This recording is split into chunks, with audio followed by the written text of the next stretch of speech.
Hey guys, welcome to the weekly English shooting stream. If you've been taking part in the streams before, you know what the deal is. This is an opportunity to just have a general chat about anything you want, ideally shooting related, although whatever takes your fancy. We do go down some interesting avenues from time to time, and again, just let me know if you can hear me, if the audio, the visuals are all good, if I'm too quiet, if I'm too loud, whatever. I've got pretty good control, and unlike last week, I don't expect this to be a sudden stop. So I don't know if I got an opportunity to really explain to many of you what happened last week.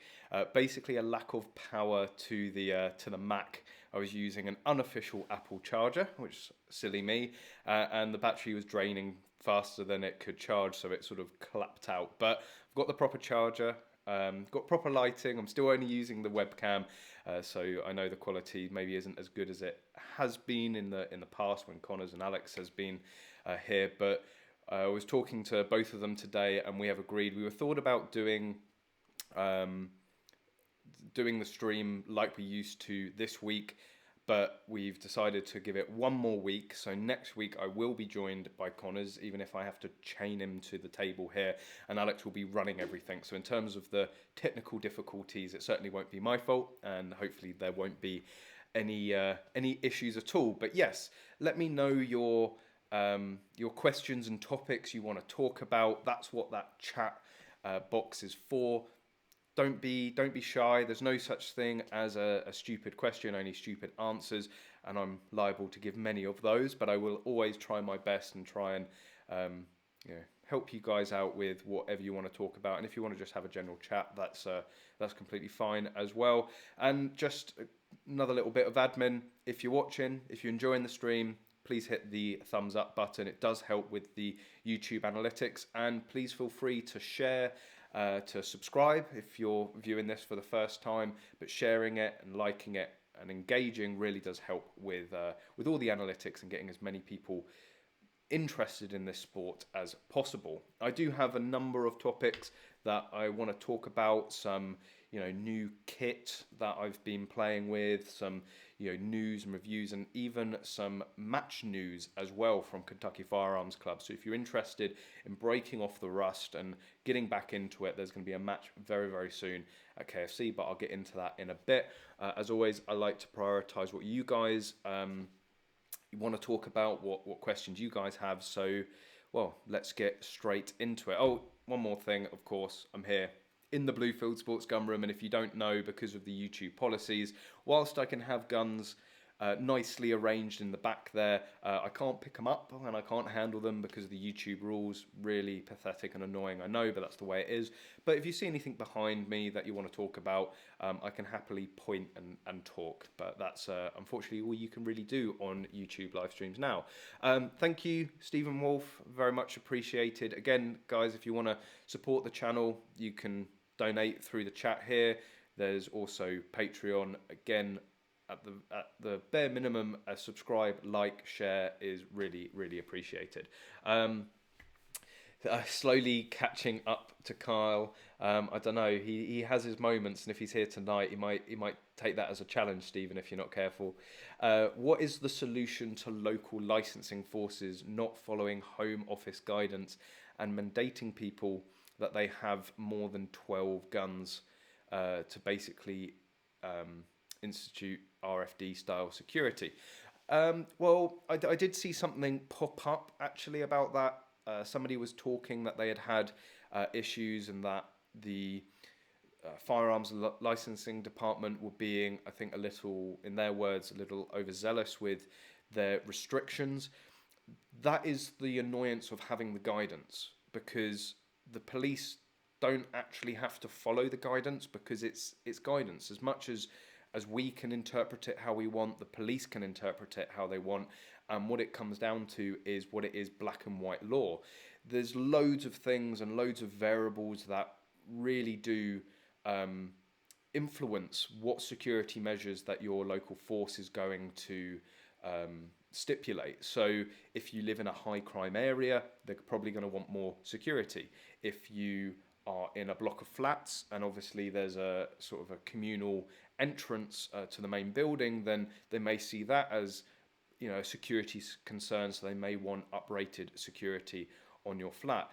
It is all up for negotiation at the end of the day. I know loads of people that have had various stipulations put forward to them, and they, you know, they've gone, oh, are you absolutely sure about that? Is it absolutely necessary? And after a bit of talking, after a bit of negotiation, the police have sort of said, okay, we'll let you, you know, get away with this, but we really do want that. And at the end of the day, I have to say Hampshire, which usually are very, very tough on their FAC holders and SGC holders. I mean, before I lost my licenses, I think I had 14 guns or 14 slots available, let's just say, in total. And, you know, they were pretty okay with the security arrangements that I'd already had put in. Again, I don't really like going into details what security arrangements those are, but it was nothing out of the ordinary, and I think they were pretty fair. So, unfortunately, we all know it varies from county to county, and we all know that some counties like to interpret the rules differently to others. Unfortunately, you are sort of stuck. There's very little you can do. The best thing that I can advise is talking to BASC and seeing what BASC says. So if BASC look at the requirements and go, hang on a minute, that's a bit that's a bit over the top, then perhaps BASC might fight your corner on it. But apart from that, you really are at the mercy of your licensing department. Thank you very much, Richard. Good to see you again on the stream. To buy a razor to finish your shave. I shaved a couple of days ago. I'm a busy guy. Would you rather be perfectly clean shaven all the time, or would you like more videos? You know, something's got to give. But very much appreciated nonetheless. I did see somebody asking a few questions before we started. I always like to get some questions in there, or you guys to get some questions in there, so we have something to kick off the stream with. And Mochaccino, and he's asking, how are you enjoying the new camera since you've had some time behind it? Absolutely loving it. I'm sure Alex and Connors can both attest how much I've been raving about the new camera. The flexibility of it is absolutely amazing. So being able to shoot completely open wide and then cropping in post, that is a huge relief for me, especially when I do a lot of filming on my own, now being able to be with guns on my own again. So I can go down, just plonk the camera in a corner of the range, open it right up, and it doesn't even matter if I move about, because I can track it in post and crop the relevant sections. So absolutely loving that, and I love the footage, the imagery. I think it's a hell of a lot clearer, even for the, say, talking head videos that I do, like we're going to talk about in a minute with Warner Brothers. I think it just looks so much nicer and crisper and cleaner. The quality overall is so much better. Unfortunately, with, you know, even having all of this high-tech gear, yeah, I am still using my webcam for the live streams, but hopefully the audio is a lot better. I've got a, you know, I've told you guys before about all of the new gear that I've been using. But yeah, really happy with the Sony. Would highly recommend, if anybody's looking to make some shooting videos, Sony A7 III. Highly recommend it. The high frame rate as well. You get some beautiful crisp footage, slow-mo action. So yeah, really over the moon with it. And I hope you guys are enjoying the increasing quality as well, because that's the main reason I wanted to do it, is to produce the best content possible for all of you guys. So Chris Lewis asking about the Vortex Strike Eagle. Well, lo and behold, being in the gun shop, unfortunately this box is empty. So I did have a little bit of a scramble looking for it before we started the stream. There is definitely one in here somewhere, but I do have the box. My overall opinion is, I think they're a great option. It's a great budget option. If you're looking around that £300 mark, I really don't think you can go wrong. You know, if you're looking for, say, practical, so the 1:6, which is this one. So what is it completely? It's 1:6 by 24. You've got some people will find that reticle, don't know if you guys can see it, a little busy. It's very similar to the reticle that I used with the PST Gen 1 1:4, and I got on really well with it. And you know, I just personally, I don't think you can beat Vortex for the money. if I was going to recommend anything else, maybe consider the Diamondback Tactical. Off the top of my head, I don't know how much more they are, but I think they're around the £500 mark. Let's have a quick look. I've got the internet right here, so why not have a look? So it's the Diamondback No, don't know what that is. Good old Google autofill. Does the Diamondback Tactical go to a lower magnification? So the 6, so if you're looking for a higher magnification scope, you've got the Diamondback Tactical 624 by 50, and that's just under, well, it's around £450, £500. I don't know if they do a lower magnification though, so for say practical, that's not going to be well suited.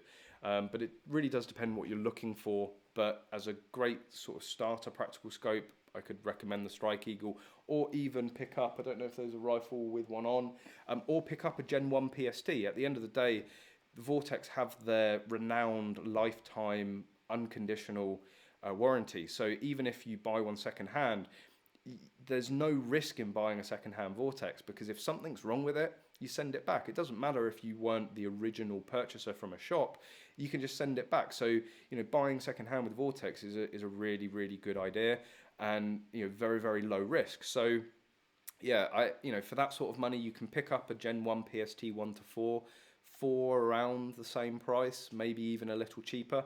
So that's potentially an option, but it really does depend what you are, you're wanting that scope for.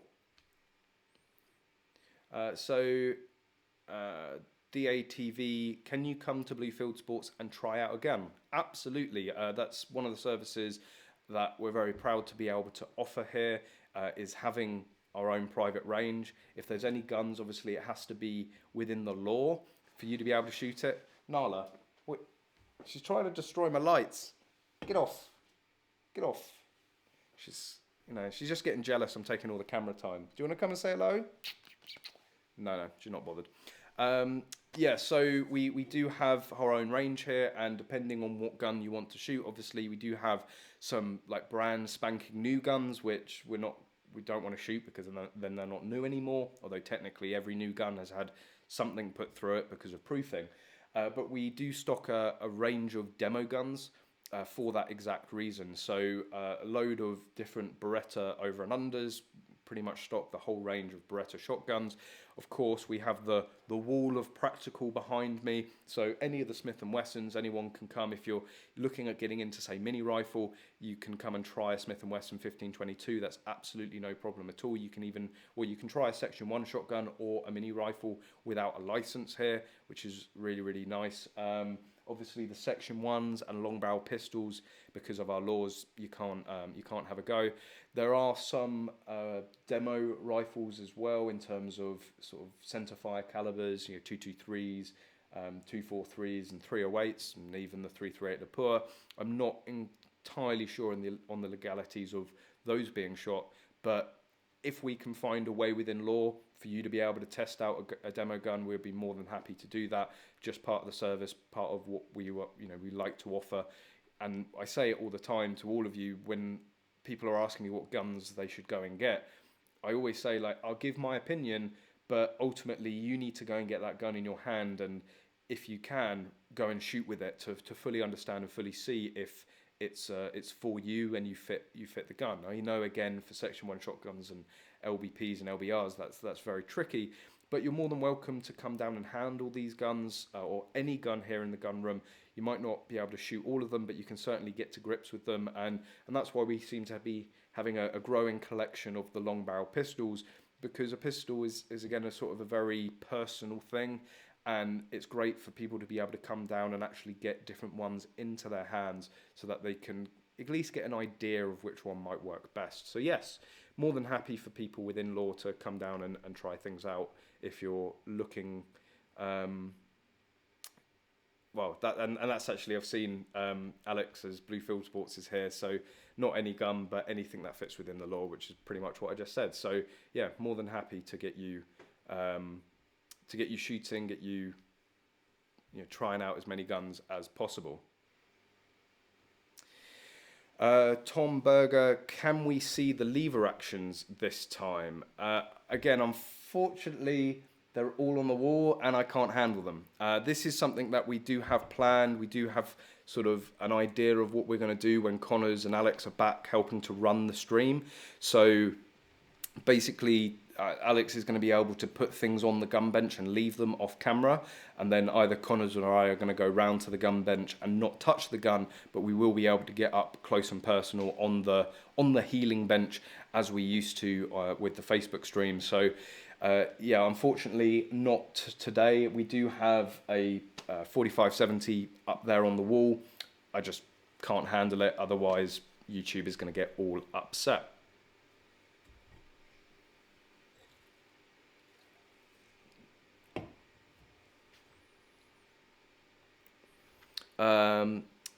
Manku Man, what chokes do you recommend for PSG? Size most often do you use and brand?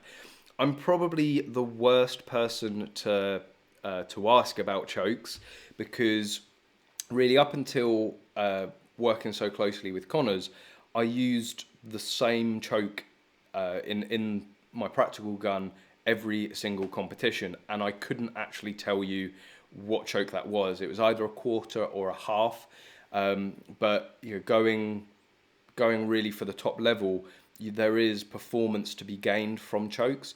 And I would say to a lot of people, if you're starting out, if you're new to the sport, there are a million other things that you should be focusing on other than chokes. I think overall, chuck a quarter or a half in there and learn that choke, learn how it shoots, where it shoots, what the pattern's like, and you've got a real solid base, and then sort of branch out. And that's what I've been doing more and more. So I've been focusing on all the other aspects other than chokes.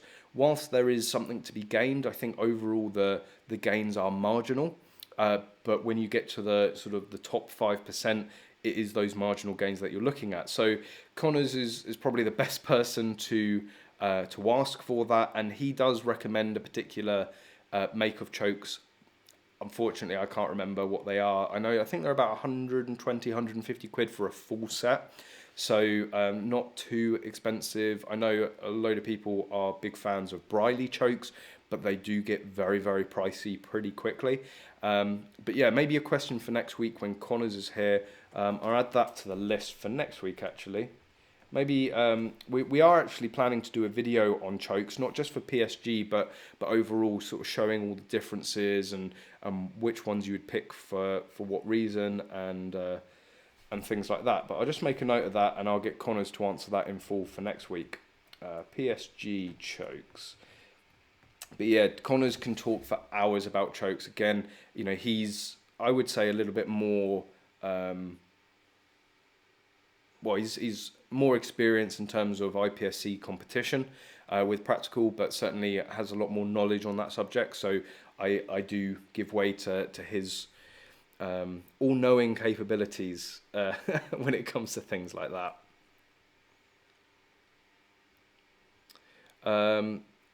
Yeah, I can move the camera right. Unfortunately, I have a light right here. I mean, I'll show you. This is, you don't see the other setup. Well, there we go. So there's the light. The Marlin is like just over here. So unless I'm going to start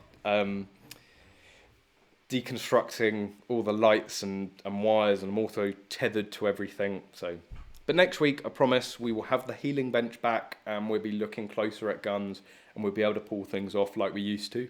But we are going to be keeping it on YouTube. I'm adamant to keep it on YouTube, and as I've said, we've sort of come up with a way that we think we can get around the non-handling rules, and we'll try and do our best.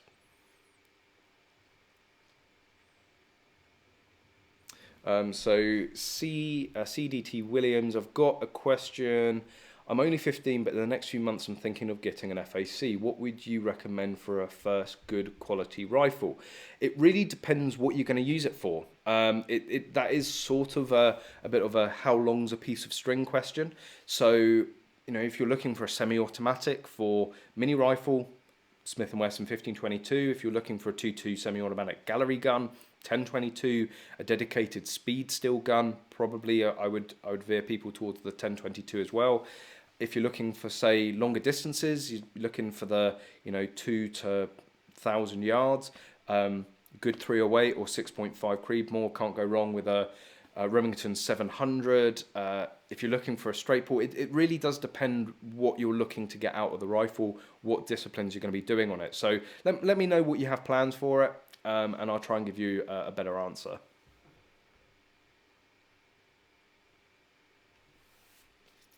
So Stephen Wolf, we were talking about the security arrangements. The guy apparently is in Lincolnshire. I guess we were seeing the same post. You know, it really does depend. It really does depend on the force, what they interpret the rules as, and what they think the risk is. Basically, you know, if they feel that there's a high risk, then they can feel justified in requesting more security arrangements. John Fuller, thank you very much. Really appreciate that. John actually came down the other week. We've got a video that's probably going to be the next video out. Actually, it's uploaded, pretty much ready to go. I just need to do the thumbnail of me actually, I'd say, building John's rifle. It's not so much building, but more adding all the magload goodness to it. So if you want to see the rifle being transformed, then check that video out. But it was a pleasure to have you down. Had a really nice time down the range, and you seem to go away with a smile on your face, which is always what we strive for. And good news as well, just as a side note, I've got your magazines with your bases and breech flags all packed up, ready to go. They're in the back of the car, and I'll be shipping them out tomorrow for you. So you should have them maybe Saturday, maybe even, maybe Monday. So fingers crossed that the Royal Mail do pick things up. And Nala has decided to join us. Hello, Nala. She wants a little bit of attention, and now she's going to destroy the set again, which is absolutely fantastic. But yeah, very much appreciate that, John. Again, everything goes back into the channel, so you're helping to produce better content. You're all right. You're right. I'm trying to do a live stream here. If you hadn't known, not the mic. Get off the bike. There we go. Anyway, she just wants some loving. And now I've got cat hair all over me. Fantastic. What have we been talking about? Stephen Wolf, BASC, lol, funny joke. Yeah, I mean, I'm a little bit Jekyll and Hyde when it comes to BASC, because I tend to recommend them all the time, because I can't really recommend anyone else apart from the CPSA, but then you are sort of only limited to anything shotgun related. But yeah, BASC is frustrating. You know, on one hand, I can, you know, critique them to the max. I've got lots of opinions on what they do and don't do, but at the end of the day, they do still provide a lot of services that we require and no one really else offers. And you know, they are great for advice. There's certain aspects that they really know their stuff on. So yeah, but when it actually comes to maybe pushing the sport forward, that's where they tend to, you know, let people down a little bit. Xbox One Geeks, thank you very much. Again, muchly appreciated. So Colin Vic Goss, well pleased, just got a variation turnaround 3 working days. See, this is something that's been really annoying me, is that Hampshire is still, shall I do my weekly check and see? I think I only checked a day or two ago, but let's check live on air whether Hampshire have reopened. It doesn't look like they're open, but I'll go through the motions anyway. So Hampshire are shut at the moment. They're not allowing any new applications in, and I am getting to the point where it's like, why? You know, everyone else seems to be getting back to normal. I know obviously there's the face-to-face interviews that does put FEOs at a particular risk in terms of COVID-19, but there's a lot of stuff, you know, normally in my experience, when you've put in any sort of application, it takes them 2 or 3 months to even contact you. So why not open things like in 2 or 3 months? Things will be fully open. Like that's the course that we're heading on. So why not open up the licensing department for new applications now, not do any face-to-face interviews for say 2 or 3 months, but start processing all of the paperwork. It does seem a bit like they're, you know, they're using it as a bit of an excuse now. And I know I'm saying that as I'm frustrated because they told me May to reapply, and we're now into June. And it's obviously just moving it further and further away. So I'm getting frustrated. I really don't see why they, you know, with other services as well that are opening up, you know, why Hampshire Firearms aren't opening up. And obviously, if you've got a variation in 3 working days, there's other counties that are open as well. So again, why are Hampshire still deciding to shut while other counties across the country are opening and functioning correctly? But that's amazing news to hear. 3 working days. I have heard of people being able to get, while they wait, variations. Maybe one day Hampshire, maybe, fingers crossed. I mean, you know, to be fair to them, they have got better over the years. You know, you can now measure some applications in weeks rather than years, but they're still pretty slow overall, which, you know, it just gets frustrating. You know, we just want to crack on and do our sport. We just want to crack on and get into the sport for some people, and, you know, holding everything up, it's frustrating, isn't it?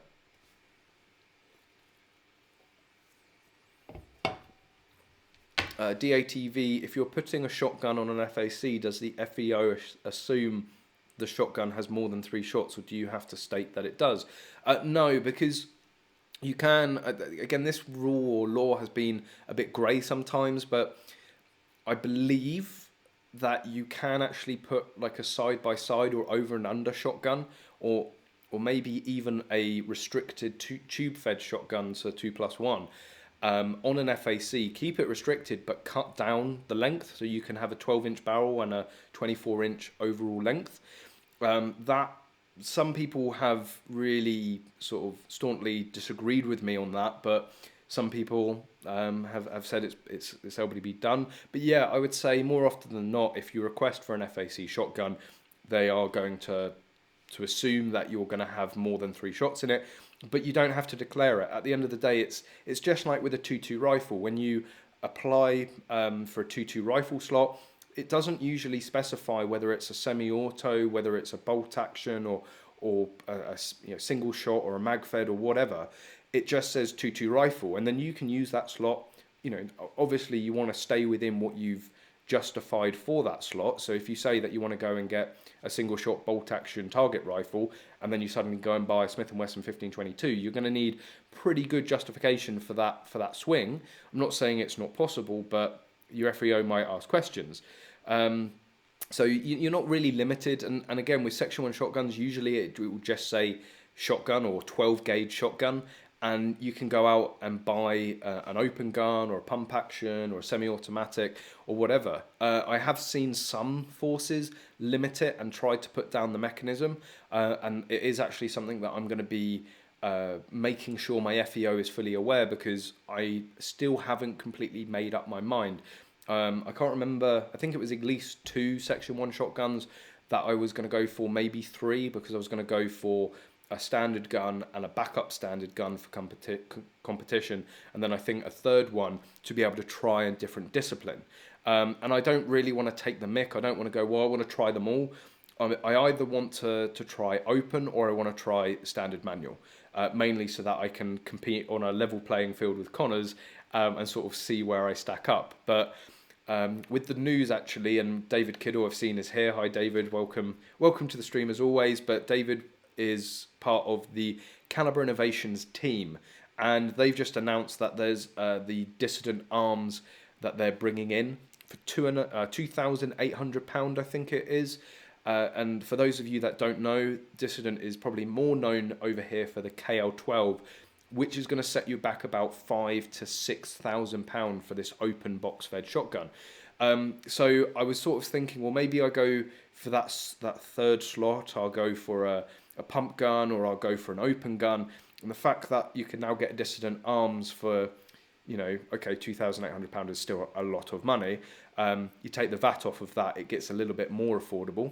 And you know, maybe I can, you know, sweet talk a good discount from David, who knows. But oh, 1 second, who's that?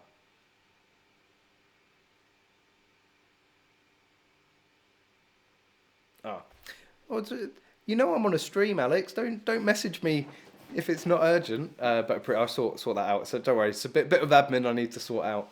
But yeah, so maybe I can get a bit of a discount on it, get it a bit cheaper. But you take the VAT off. Without VAT, it brings it down to just over £2,000. Again, a lot of money to spend on an open shotgun, but it's not the 5,000 or 6,000 that the KL12s used to be. So what the point I'm getting to is that I don't want to be limited in what that third slot is going to be. So I'm going to say to my FEO, like, look, please don't limit that to mechanism, because I haven't fully made my mind up yet. So again, you get a little bit of flexibility if you make yourself clear and you can give some good justification. Spend some money on clothing. It's like Tramp TV. This is Beretta. It's a Beretta fleece and an English shooting cap. Like, only the most premium apparel. This is official Bluefield Sports Beretta fleece. And Mochaccino, you've been telling me for years you can hook me up with some Helicon gear. I'm still waiting. You know where I live. You know my address. You know where I'm based. You know where to send it. I'm waiting. Jerry McCann, going to apply for my FAC or SGC. I've joined the UK PSA and BASC. Do you think I should put this down on my application form? Absolutely. The more justification that you can give when you're applying, the better. And I would go as far to actually scanning and sending a copy of your membership cards, and it is something that they are going to ask at the interview. So it depends what your main club is, but the UK PSA, if you're going for anything practical related and you show that you're a UK PSA member, that's very hard for them to argue against. That's very good justification. Now BASC isn't necessarily going to be a requirement for your membership. It does show a level of commitment to the sport, but I would show them the BASC card, which is the don't mess with me card. If you're a BASC member, you know that you can get advice, you can get legal support if necessary.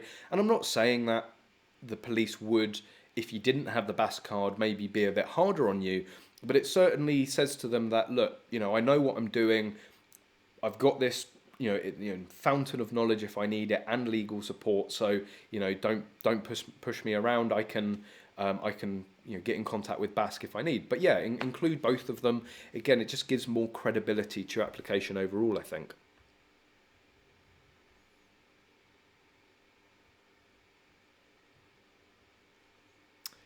I think Stephen and Carl will fund him. They funded my equipment. Again, I don't take the money. That's why I look like supposedly a scruff, is that I put all my money into the gear and equipment, so that you guys can have good quality videos. I suffer for my art, and you guys are just so unappreciative.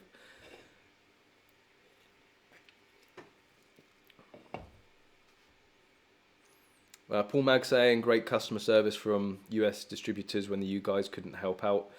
Free replacement parts. Yeah, again, that's why you just can't go wrong with the Vortex. Are they the absolute highest quality scopes in the world?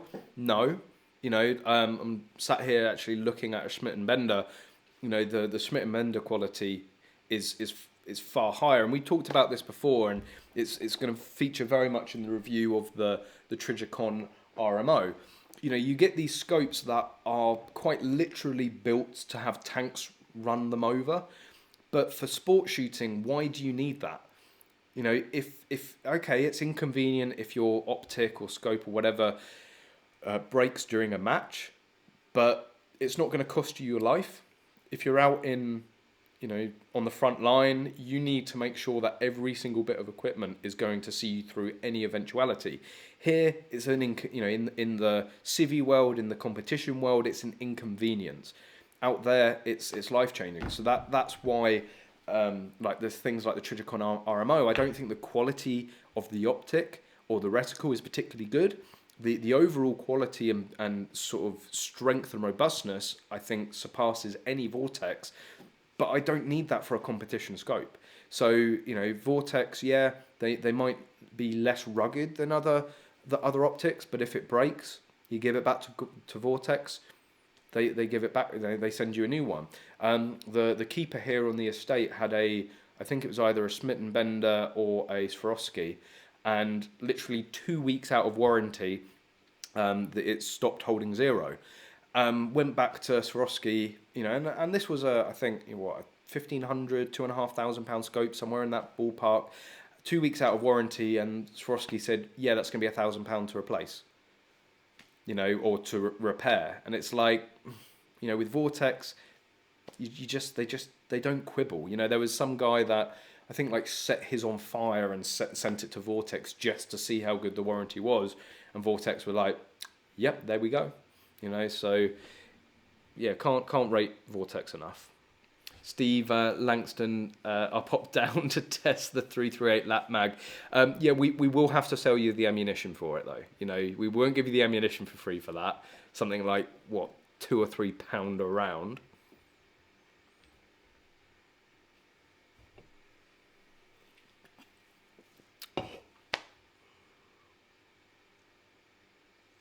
Daniel Smarrell, Portex gang. Well, it's better than Shittercon, right? Like, so I've talked about the MRO. I'm going to get round to doing the full review video very soon, but I want to give it the ultimate chance.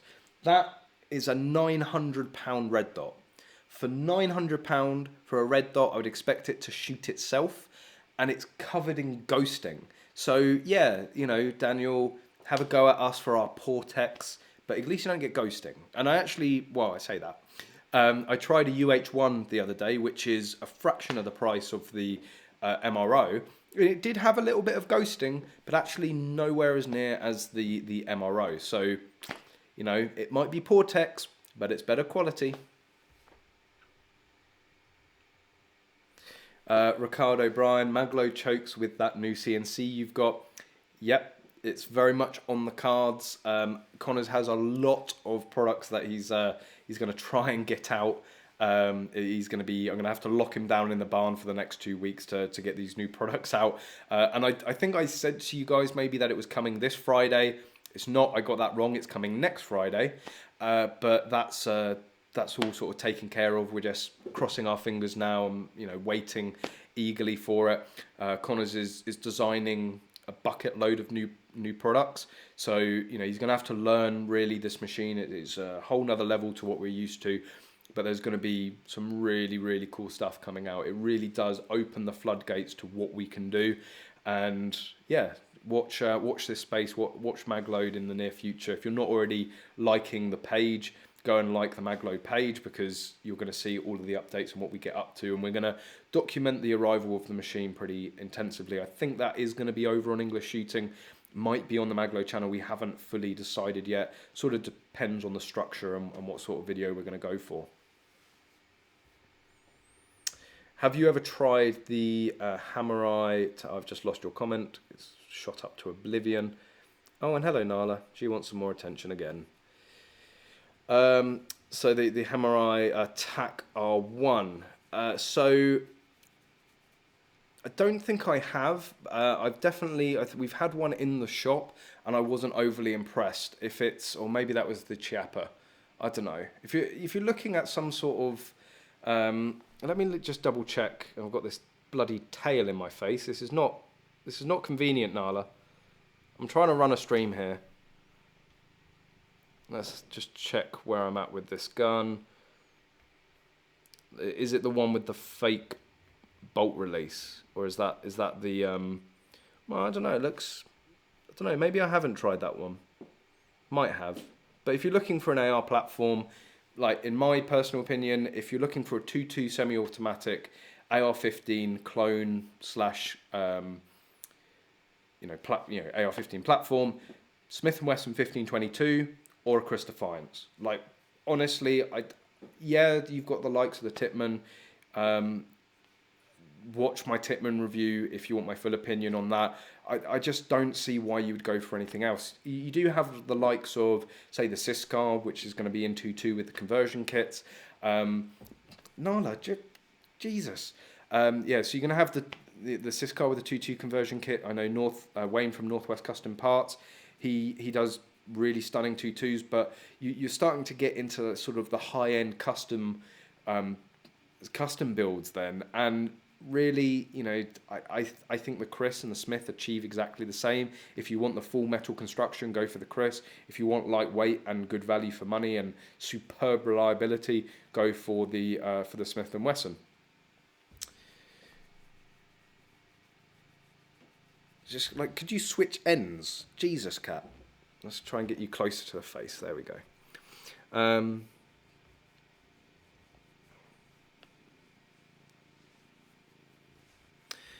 Jay Waring, any PSG matches coming up in the UK? Do you guys see many small club matches in your region? Cheers, Jody. So this is actually a point that I wanted to bring up, and David is here if he wants to give any further information, and I am covered in cat hair. So Kentucky Firearms Club, or KFC, not the chicken, Kentucky Firearms Club, is my main club. Been shooting with them for a number of years now, and I know that David has been absolutely chomping at the bit to get back into matches and competition. Let's put you down before you destroy something, or cover me in even more cat hair. So there is going to be a match, and I believe this is the first practical shotgun match to be held after the shutdown, and it's going to be on the 27th of June, so not long away. It is on a practice score. If you go and type in KFC, go away, stop messing with the lights. If the light goes in the back, you know why. Get off. Anyway. So it's if you type in KFC Meon Valley, you should be able to find it. It's a level 1 UK PSA IPSC match, so anyone can turn up. I mean, I don't know if you have to be a member of the club or whether they're going to do it as a guest day, but David will be able to clarify all of that. But head over to Practice Score to get a bit of information on it. I believe the practical shotgun is section 1 only, because they are limited on time, so unfortunately they can't have any section 2 that might potentially hold it up. And then on the 28th, they're also doing a mini rifle match, and it is suppressed only. So you will need a moderator, you will need a suppressor because of the area that they're using. But it's Meon Valley, which is the area that this gun shop is in. It's about 5 minutes down the road, and Connors and I are going to take the Gators down there. Connors will be ROing for the matches as well as competing. So even if you don't come and shoot, if you've been wanting to learn more about practical shotgun, visitors are going to be welcome, spectators are going to be welcome. So come and have a look, come and have a watch and see practical shotgun sort of, you know, in the wild, and you can ask questions. There'll be people there that will be happy to help. So we're based in Corhampton here, so you can type that into Google to get a rough idea of where it is. It's the Meon Valley, about 15 minutes away from the Winchester M3 junction, so fairly easy to get to anywhere in the south. But yeah, I'll be there filming and you know, trying to share as much as possible, and fingers crossed I should be competing in it as well.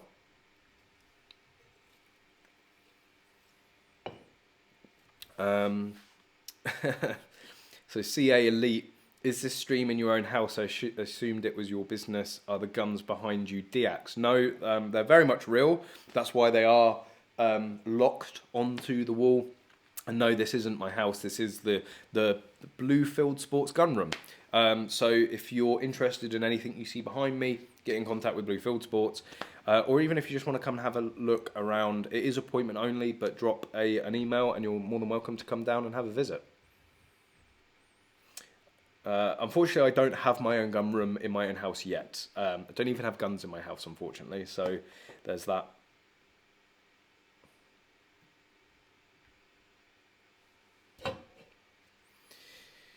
He has his cat at the gun shop. Is it a mouse? There's two cats. There's Nala, who's just covered me in hair, and there's also Pixie. They're not actually house cats. They're not here for pets because it is a fairly large estate in the countryside. They have a mouse issue, and they are purely here to get mice, to the point where they will be shut outside so that they go out and find their own food. And Nala and Pixie love to bring mice to us during the day. They're very proud of themselves. But Nala is officially part of the Team Magload page. So go on to magload.co.uk and click that team page, and you'll see Nala there. She's our emotional support cat, let's just say.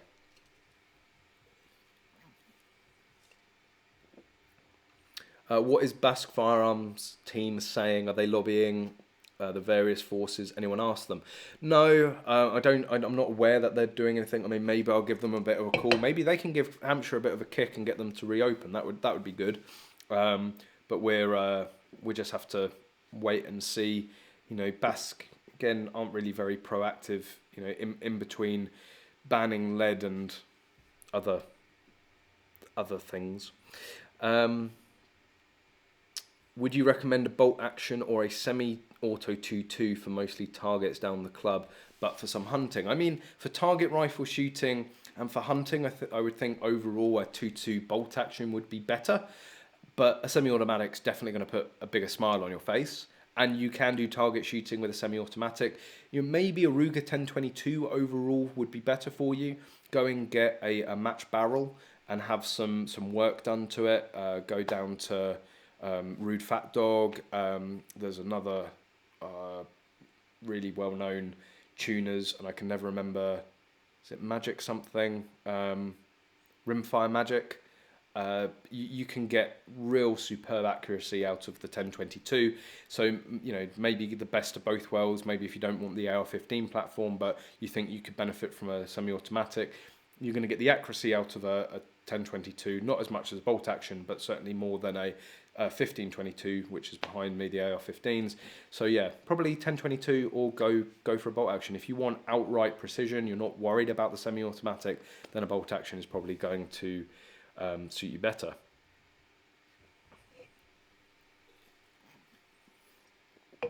Nick saying, BASC have a regular update on UK firearms department current status online. Okay, I'm going to have a look at that. Let's see. Or maybe I'll just put it as a tab for later, and I won't bore you. I don't know. I'm very tempted to see what they say about Hampshire, if I'm honest. England. I can't find it quickly, so I'll stop there and stop boring you all.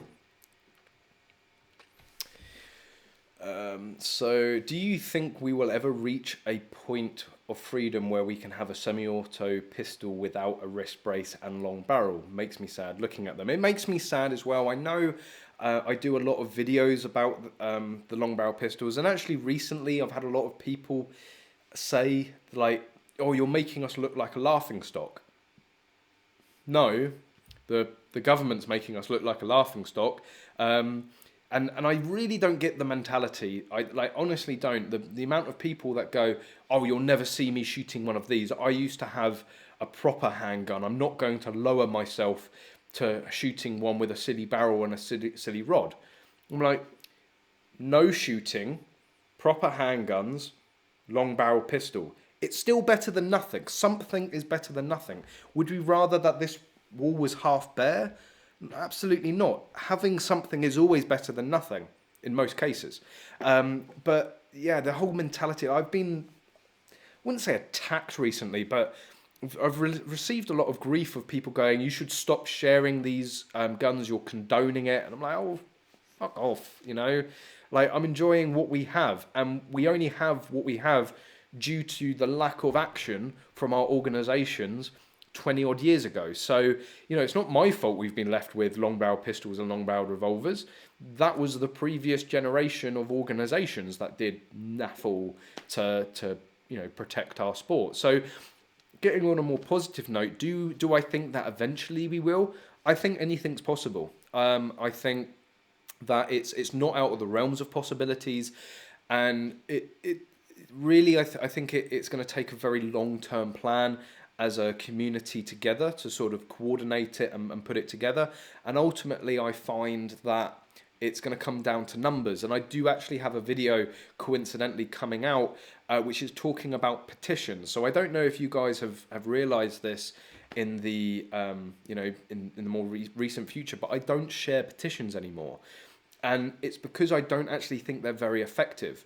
Not and I don't want to diminish anybody that puts the time in writing these petitions and getting them out there. I mean, there's one going on at the moment which has got nearly 3,000 signatures, but the best petition I've ever seen in terms of loosening firearms law reached something like 20,000 signatures. Well, that might seem like a big number, but there's 250,000 FAC holders alone.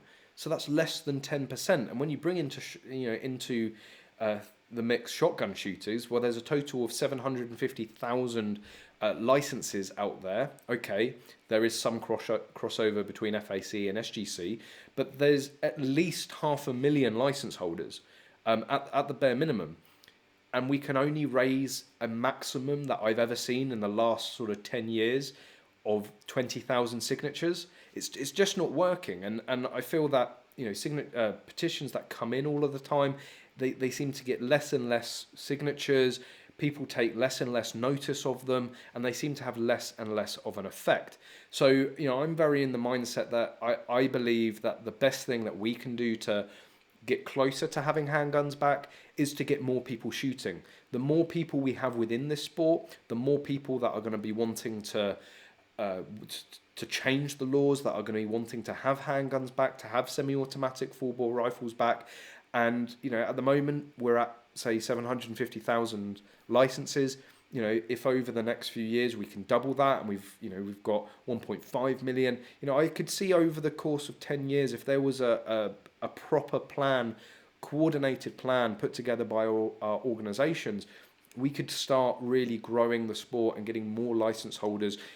Applications are sky high, okay, COVID-19 aside, but more and more people seem to be applying for firearm licenses here in the UK. The numbers are only going one way, and that's up. And I think we really do need to push this. But ultimately, whilst there is the likes of the Owners' Rights Cooperative with Mike Lindsay, and also Firearms UK. Firearms UK, I've been a huge supporter of and been involved with them for many, many years now.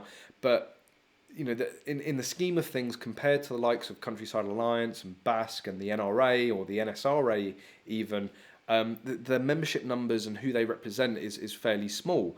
So those organisations need to get a lot bigger, or the big organisations need to actually start pushing forward. And that's what I'd love to see. They love to be on the defensive, and I think it's about time that we stopped being on the defensive and we actually started pushing things forward. We actually went after things rather than just trying to defend things all the time. And look at the Mars and lever release situation. The NRA wrote a letter. That's pretty much all they did. There was very little that they actually got involved with. They were very late to the party on it. BASC as well were incredibly late to the party, and again they did go to the consultations. They did sort of fight the side a little bit, but in my opinion, I think they did far too late. And this is the same thing over and over again. Oh, who needs a Mars? Who needs a lever release? Who shoots a 50 cal? Unless it's a 308 hunting rifle or an over and under shotgun, the organisations don't really seem to get riled up. And I think they should be going after handguns. They're almost resigned to we're never going to get them back. And I remember speaking to Andrew Mercer, or must be 2 or 3 years ago now, if not longer. And he said, oh, we've got this really sneaky plan. What we're going to do is, we've got 20 sporting Section 5 licenses, and we're going to increase those to 40 over the next year or two. And then after we've got 40, we're going to maybe go for 100. And, what he was saying is that he's going to slowly grow the number of Section 5 sporting licenses to the point where they can basically turn around to the government and go, well, hang on a minute, we've got thousands of people using these Section 5s for sporting purposes, why don't we just open it up for everyone now? But that was bollocks, if I'm going to be completely honest. I wanted to give him the benefit of the doubt. I've seen very little come of that. I think it was just all smoke and mirrors. Again, they like to be seen to be doing something. Ultimately, I think that the NRA's game plan with the Section 5 sporting licenses and Section 7 3s and all that is purely to have a monopoly on that area of the sport. They want to be the only place in the country, the only organisation that can really say anything about it, and they want to control it all to themselves. They want it to be a special secret club that if you have the right handshake and you know the right people, you can get into and you'll be allowed into. And I think that's completely the opposite of what this sport needs. If one person can do it, everyone should be able to do it. You shouldn't just keep it down to sort of one person. So yeah, ultimately, yes, I think we can get handguns back, but it's going to take a lot. It's either going to take some of the smaller organisations to get a lot more prominent, or it's going to take the bigger organisations to actually grow a spine for once and push our sport forward.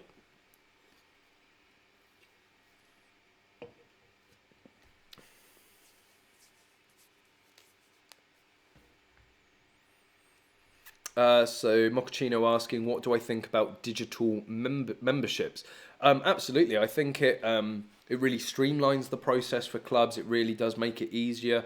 Also, keeping records. So, you know, if for your main home office club, for your main like FAC club, you need to keep a record of how much you've shot and your attendance. And having online systems really does help with that. And I think ultimately, not just club memberships, but also for your FAC and SGC, it should be digital.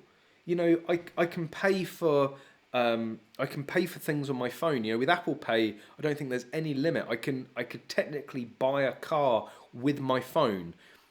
Why can't they digitize the FAC?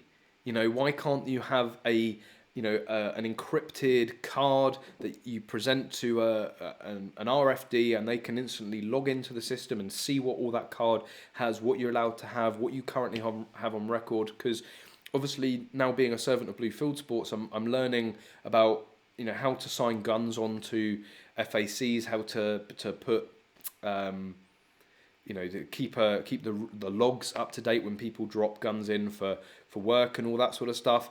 And it's a potential minefield. And already I can see how you could easily circumvent the system in various ways, because you're still relying on pen and paper at the end of the day. Digitize it, it will become a lot smoother and quicker, and I feel a lot more secure.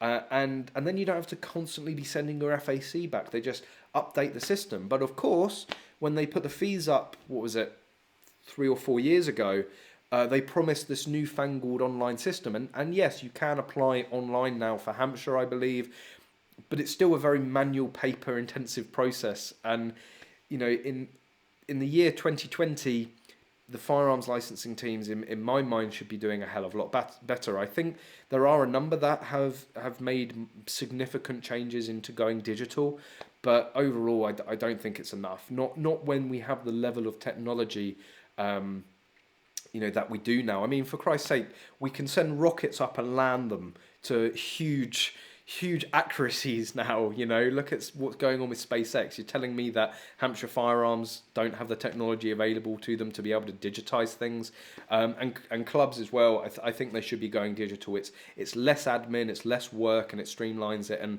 ultimately leaves more time for shooting. So, you know, that's what we're all in it for. Drew, how's your FAC going? Well, I'm just waiting for Hampshire to sort of pull their finger out and get back to it, basically, and open up. So as soon as they open up, as soon as they start accepting applications again, I will be submitting straight away. DATV, what is the best Stoger shotgun for practical shooting on an FAC, and could you use it for hunting? So you can use any gun for hunting if you want. You know, some are better suited than others. If you're going for an FAC, there is no reason you should go for anything other than the M3K, without a shadow of a doubt. Bearing in mind that the M3000, which is the one in the middle there, they run, I think it's about £400, and the M3K will set you back, I believe, 500 to 550. So what do you get for that, let's say at worst case, that extra £150? Well, you get an enlarged bolt release, you get an enlarged bolt handle, you get the extended magazine tube, you get the port work on it, and various other little refinements. You couldn't go and buy all of those bits for 150 quid. Well, if you did, they're probably going to be from Alibaba in China, and they're not going to last very long. So for practical, absolutely, I would go for the M3K. I think it's a fantastic starting gun for people. You're going to be able to go to competition straight away out of the box and use it. Yes, I would recommend still having the port cut out and having some port work done, but it has had a little bit removed already, so it's certainly going to be better than a standard Stoger M3000. But yeah, for 550 quid out of the box, you can go and be reasonably competitive with one of them, and then later on invest a little bit more money into it and get it properly honed in. But yeah, you could use it for hunting. I mean, you can use shotguns for foxing. You can use them for rabbits. You can use them obviously for any sort of birds. It will depend on what you have on your FAC in terms of your requirements and stipulations basically. So that's probably going to be more of an issue basically, not the gun itself. But 12 gauge shotgun is a 12 gauge shotgun. It doesn't really matter what's behind the barrel. The same ammunition is coming out of it pretty much in the same way. Evening, Neil. How's it going? Thanks for joining. Good to see you. Hope you're doing well. Still need to do a joint stream together at some point. We've been promising it for ages, but we're trying and sort something out in the near future. Maybe actually with things loosening down, maybe you should come and join us for a live stream down here in the flesh. We can hit the range, do a day of shooting. You can do a load of videos. We can do a load of collaborations. Let me know now if you're interested in doing that.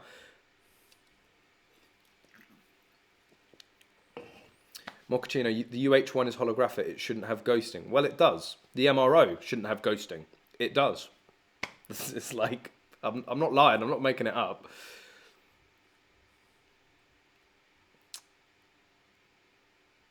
Daniel Smerry, you can't get ghosting on it. It had it. 100% it had it. I could see the same thing I was seeing on the MRO. I just... Whatever. Maybe I'm just cursed with scope with optics at the moment. Chris Lewis, the best thing about the Trijicon is the pellet case it comes in. Yeah, pretty much. The rest of the scope isn't very good value for money, that's for sure. And you guys, I've seen a couple of comments about Elmer Fudd, so shall we get into that? Have you guys seen the video that I made about it? Well, it's just absolutely ridiculous, isn't it? Warner Brothers thinking that they can single-handedly reduce gun violence by removing cartoon guns. And funnily enough, if I'm sure many of you have seen the YouTuber Coleon Noir. I've loved his videos for many years. I sort of stumbled upon him when he was a much smaller channel, and really did, I was inspired by a lot of the stuff that he was saying and doing, and had in a way, my sort of talking head ranty videos are a little bit based on his style. But funny enough, if you've watched his video on the whole Warner Brothers, Elmer Fudd, Yosemite Sam debacle, he, in different words, but pretty much says the same things that I've said, and it's sort of reassuring that someone like him is seeing it exactly how I am, which is I see it far bigger than a little bit of censorship. I see it as Warner Brothers trying to change our culture. They are trying to manipulate and twist our children into, to being completely, wrapped in bubble wrap when it comes to guns. And what I find even more concerning is that, Elmer Fudd is based on a hunter. That is a real, it's representing real life people. You do it with a gun, and what are you teaching a child? That a hunter doesn't use a gun? It's a very sort of skewed thing. So, what are children going to think guns are used for? Well, if the only thing out there is stuff like Suicide Squad and the Joker, people are only going to think that guns are used for bad instead of legitimate, legitimate pursuits like hunting and sport shooting. So, and Yosemite Sam, like, you don't get much more American than a cowboy, and it's written in history. Cowboys had guns. That is as quintessential as American as the Stars and Stripes, for crying out loud. And by removing his guns, they are quite literally trying to rewrite history and rewrite culture. I think it's incredibly worrying what they're trying to do here and their motivations, and to hide behind this facade of, oh, it's to reduce gun violence. If gun violence could be solved by removing some some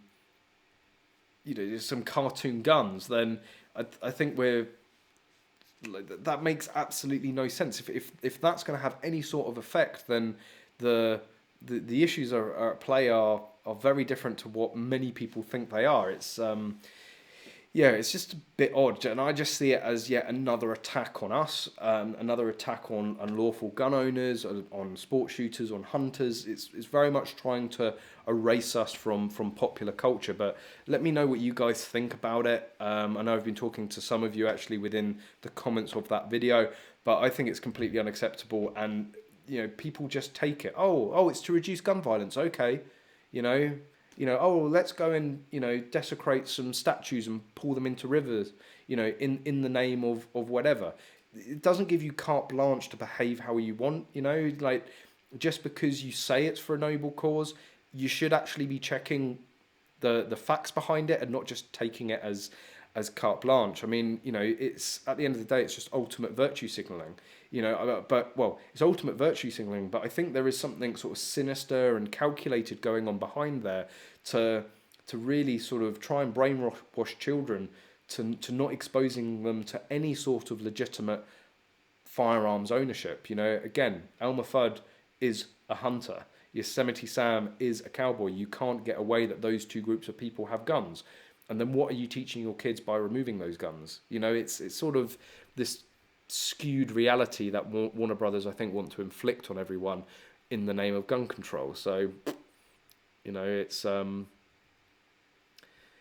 that's it. But if you want to dive into that a little bit more, it'd be interesting to see what you guys think. But yeah, obviously I made the video on it as well. Is he a mate of Mike Yardley? Brilliant.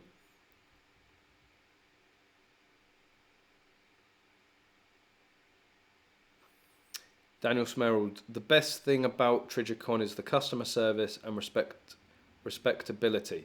Have you heard of Vortex?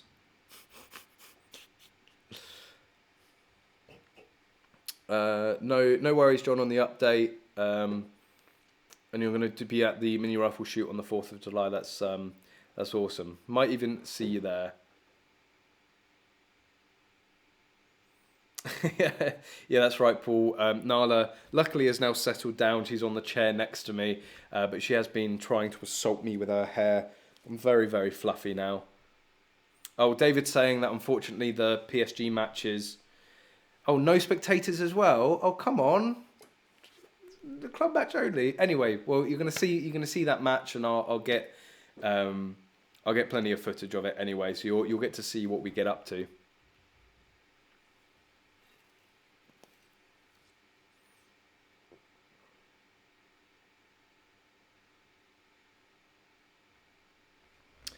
Andrew, the guns behind you are automatic, but you did a video not being allowed to have automatics in the UK. What makes you think that they're automatic? I hope just because the guns are black, you're not assuming their identity. That's not a very good thing at the moment, is it? Yeah, they might look like an assault rifle, but we all know you don't judge a book by its cover. They are all semi-autos. So we've got 2.2. That whole wall are 2.2 semi-autos. So semi-automatic. But they're rimfire, so you're allowed semi-automatic rimfire, and actually all of those behind me are semi-automatic shotguns, apart from the 2 pump actions. So no, they're not automatic at all. DATV, what is the best Ruger 1022 model for hunting? I could arguably say the Takedown, just because it's easy to transport and take down and break down into your bag. But I don't know how the takedown mechanism affects accuracy, whether you lose any accuracy because of that, or consistency.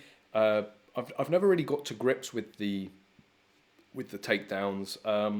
But for Ruger, really, like, just buy whatever one is cheapest and then make it into the rifle you want.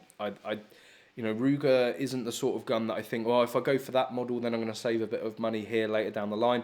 You're going to end up changing everything on it anyway. So buy the cheapest one and pimp it out the way that you want it.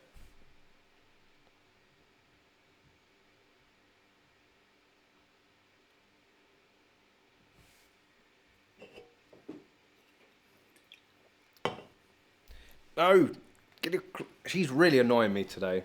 I'm going to lock her outside next time.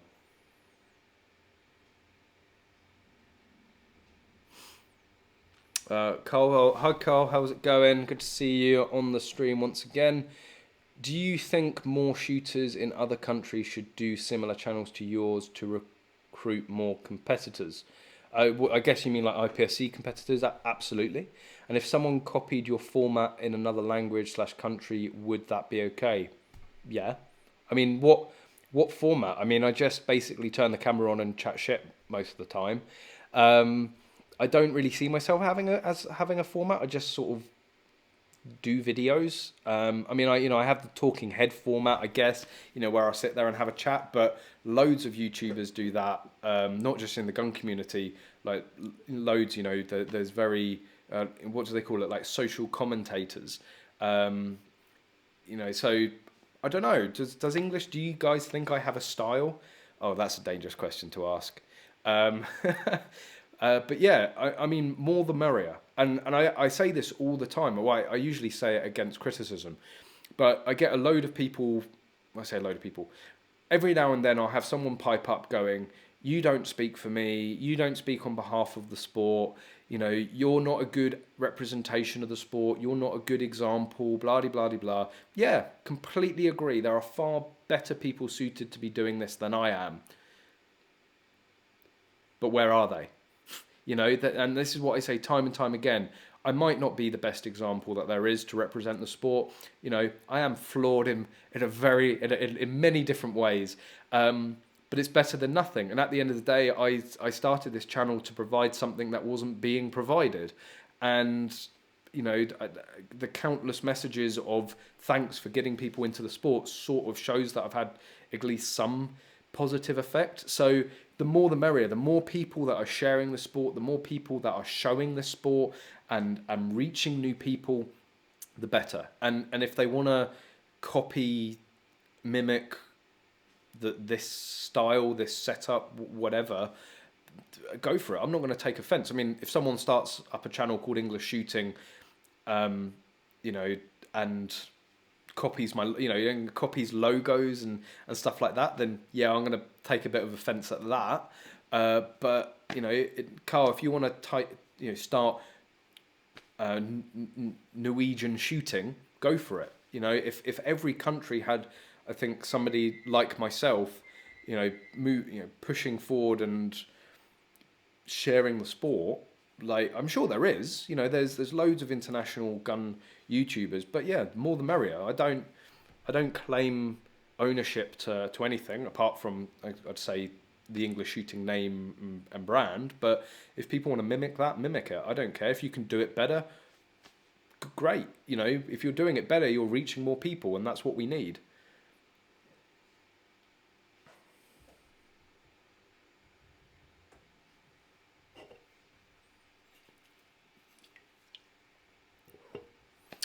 Stephen Wolf, there are influential MPs which are pro handguns, but votes are just not there until we get like 10% of the UK population. Yeah, I completely, that's my whole stance on it, is that we need to have a significant portion of the population that has a vested interest in making handguns legal for sport shooting, making semi-automatic full bore rifles legal for sport shooting. And for it to be a big enough group that politicians will sit up and listen. If there's at the end of the day, 1% of the population, they don't mind pissing off. 10% of the population, that's enough to win or lose an election. So share it. And we've said it all the time. If every FAC holder or every SGC holder made it their mission that every year for the next 10 years, you are going to introduce someone into the sport. You are going to effectively force someone to get their license. Well, in the first year, we would have 1.5 million license holders. In the second year, we'd have 3 million license holders. In the third year, we'd have 6 million license holders. In the fourth year, we'd have 12 million license holders. And it just grows and grows and grows and grows. By the time within 5 years, if we do that double up method, you could have 10% of the population easily with certificates. That is going to make politicians look up and listen. Mark my words. But I find it time and time again, people are scared to share this sport. They are scared. They unfortunately use what happened to me as an example why not to share the sport or not to be vocal on social media. Stuff that. As long as you're sensible, as long as you are aware of what you're saying and you really think about how it could be twisted or how it could be manipulated to depict you in a bad light, fill your boots. Push, it's not if someone has an issue with the sport that you partake in and they have an issue with you sharing photos and videos on your social media, that's their problem, not yours. And I wouldn't give any validity to the abuse that they are likely to give you. And at the end of the day, block. It's as simple as that. If they want to do that, you just block it and continue posting. And I don't care. I'm sure you guys are well aware I care very little who I upset or annoy. If I feel that I am in the right, if I feel that, I am justified in doing it, and I think posting a picture of a lawful, legitimate sport is more than justified on social media, I'm not going to feel guilty for somebody who can't handle the fact that we can own guns here in the UK, It's, again, their problem, not mine. Stephen Emery, hi all. Sorry I'm late, had to make an essential journey. Kebab, don't they deliver? My kebabby delivers. I mean, I'm not, of course I'm only speculating that. Go away, Nala.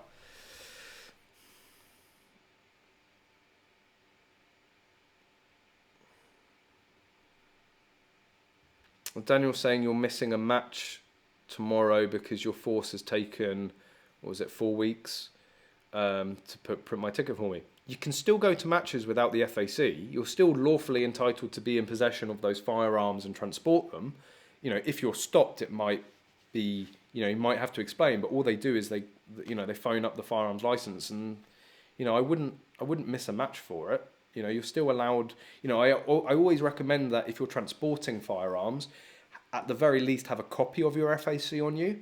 But it's not a requirement to travel with your FAC. It is advisable to if you can, because at the end of the day, if you're stopped, you can just whack it out and show them what's what. But I wouldn't feel bad about transporting guns without an FAC. Well, obviously you've still got it. I mean, if they've taken your FAC completely away from you, they've probably taken the guns as well. But you're still lawfully allowed to be in possession of those guns. Nala, my stream. I'm just very hairy.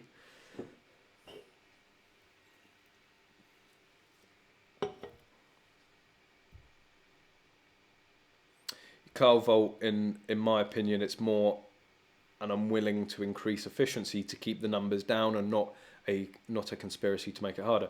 I completely, think that there's no incentive for the police to make it easier for people to get gun licenses. And I don't mean, when I say easier, I don't mean dropping the checks and balances, dropping the the requirements to getting an FAC. But in terms of streamlining, at the end of the day, they're civil servants. They get paid their job. They're not on a performance-related pay, are they? They go in, they do their work. Whether or not they process 1 FAC a day or 10 FACs a day makes no difference to their monthly salary. They're not really incentivized to make it any efficient. And let's not forget that Hampshire, the previous head of Hampshire Firearms, Mr. Mark Ruthius, who I ended up going up against in court and lost, he left his position as the head of Hampshire Firearms and headed up a division in NABIS, the same division that gave evidence, and it was Mark Ruthius himself that gave evidence against 50 cals, Mars release, and lever release. You know, how can you be the head of firearms licensing department, which is meant to be impartial and balanced and is there to aid in people getting their licenses, and then go and head up the organisation that has made the most significant strides to reducing firearms ownership and restricting firearms ownership? How there's not a conflict of interest there? And I've always had this conspiracy that, you know, Hampshire are just out to get firearms owners. They don't want people having guns, and they are going to do everything within their power to make it as slow and tedious and difficult as they can. Hence why, again, I don't think that they've opened up. You know, they're using this COVID-19 as a bit of an excuse so they have a bit less work. Again, they're civil servants. They're still being paid. You know, there's very little incentive. Incentive. You know, if firearms licensing was to be privatized, and it was a company that was being paid per application, you can bet that an application would take less than a week, and they would just be churning them out. You know, they would make it highly efficient, highly productive, and you'd be able to, you know, get variations in a couple of days and initial applications in a couple of weeks. You know, but because it's the civil service, you know, and I've worked in the civil service, I've been a civil servant in the past. I know what it's like. I really do know what it's like there. I'm not just speculating. I don't care. I get paid the same at the end of the day if I do twice the amount of work or half the amount of work. So again, what is the incentive? And especially when you have a department that was previously headed up by somebody like Mark Gruthius, you do have to question whether they are completely impartial.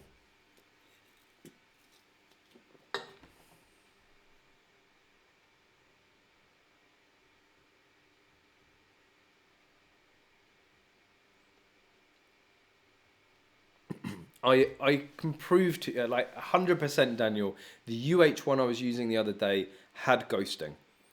It had, or is a better word, an artifact on it. You had I know what the reticle's meant to look like, and you had this line down the side, just like you do with the MRO. Maybe it's not specifically ghosting, but there was an additional artifact on that reticle that definitely shouldn't have been there. 100%. I'm not making it up. I saw it. You can disagree with me all you want. I saw it with my own eyes. And you know, bearing in mind you're trying to explain to somebody about PCB boards and electronics that has an electronic engineering degree. Like, I know how this shit works. Like, you know, it's just because you're a shitty con whore now. You know, you just gotta try and shit on Vortex wherever you can.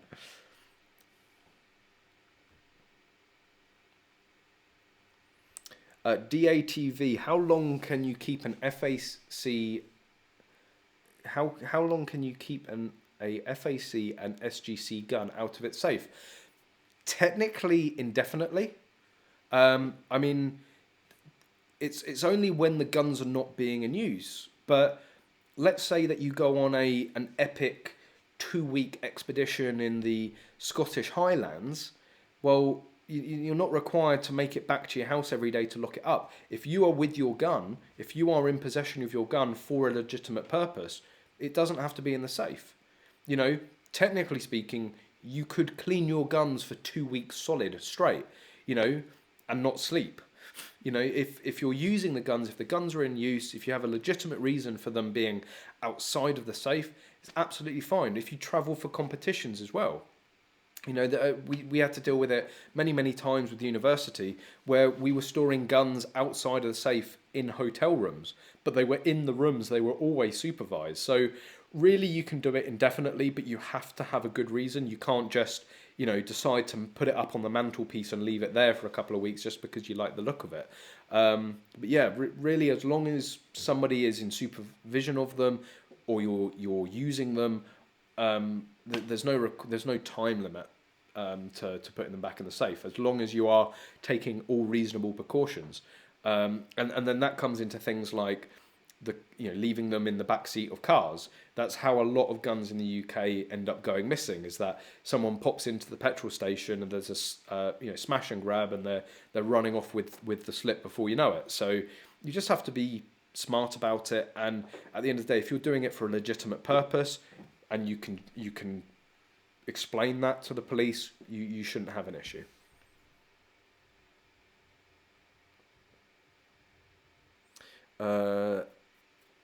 When is the 1022 video coming out?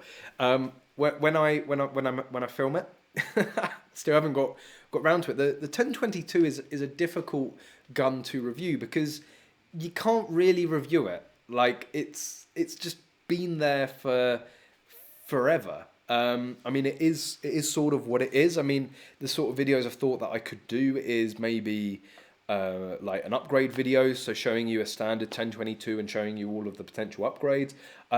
Funnily enough, we did have Tom Ellaway, who's a Bluefield Sports sponsored shooter for Gallery. It's his Smith & Wesson 686 that I did a review of a few weeks ago. He's got two really pimped out 1022s, so perhaps I think he's going to come down next week. So we were going to do some filming today. Unfortunately, the weather was absolutely terrible, and he's going to rearrange it for next week. So if you want me to show you, or get him maybe to show you some of the modifications to his gun and get a real in-depth look at what the gun is, happy to do that. But maybe I should get a Ruger 1022 takedown, because I guess that's probably one of the newer Ruger 1022s, and I can review that.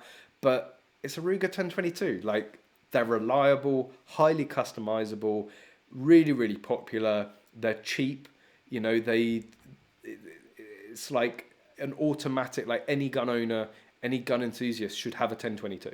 And I would actually go as far to say that you should have a 1022 more than you should have a 1522, depending on what shooting you want to do.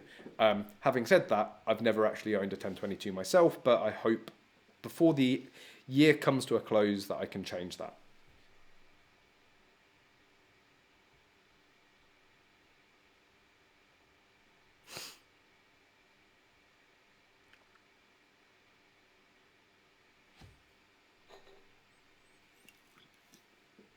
Daniel Smell, 99.999% sure you have an astigmatism. Nope.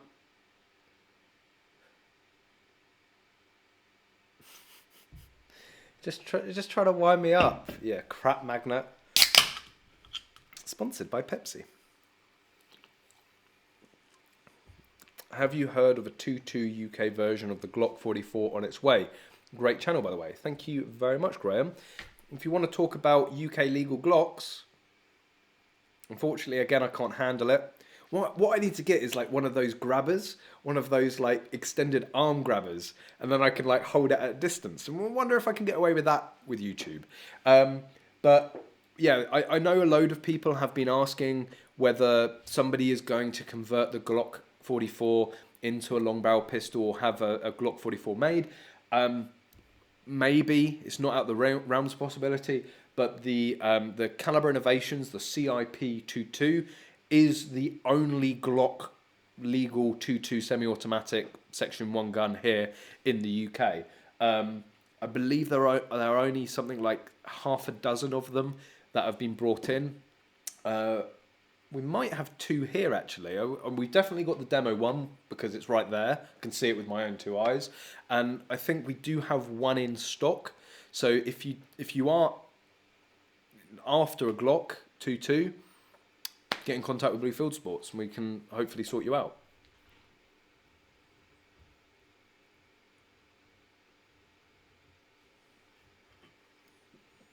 Let's all chip in and buy Callum a teleprompter. What am I doing wrong now? Why do I need a teleprompter? Cactus Arms. See, I've seen the Cactus Arms. They said it was being released. I still haven't seen one out in the wild. I still haven't actually seen any of them for sale. And I know, so it's Ron Flint that runs Cactus Arms, and I know Ron fairly well. He runs the Phoenix shoot over in Slingford. That's where I started practical shooting. I have a lot of time for Ron. He was developing the Glock 2.2 LBP when I was shooting there. Well, like 4 years ago, 4 or 5 years ago. And it was only coincidentally after Caliber Innovations announced their Glock that Cactus Arms fully announced theirs. And I haven't seen anything since. I mean, if it is available, if it is about, then I'd love to get hold of one. And, you know, we have a like for like comparison to be able to do. But I still don't believe that they actually exist.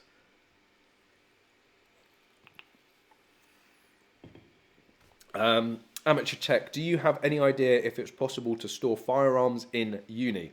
I'll be first year soon and I'm a little stuck about what to do to store weapons. First of all, they're not weapons, they are firearms. And I know that's a hugely divisive thing. Some people go, oh, shut the fuck up, they're weapons. No, I don't see them as weapons.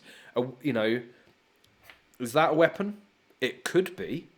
But these are all intended to be used for sport. But anyway, that's just a little personal gripe. I should probably stop being so old and grumpy. But anyway, to store firearms at your university, well, first of all, I'd find out if your university has a shooting club. That is going to be the best, sort of the best start. So if they have a shooting club, they're most likely going to have club guns, and they're going to have to store guns somewhere. So there might be the potential for you to be able to store them with the club guns. So at Imperial, when I started shooting at Imperial and got my FAC and started having my guns, I was able to actually rent a locker from the club or the range that I was using, or that the club was using, and I kept my firearms there. And we did also have an armory, very luckily, within the Union building, which we stored all the shotguns. So because we didn't want to store them at the range and have to go to the range every time, we used to liaise at the Union before going off for doing clays, and we'd go into the armory there. So there were a couple of options for me to be able to store them.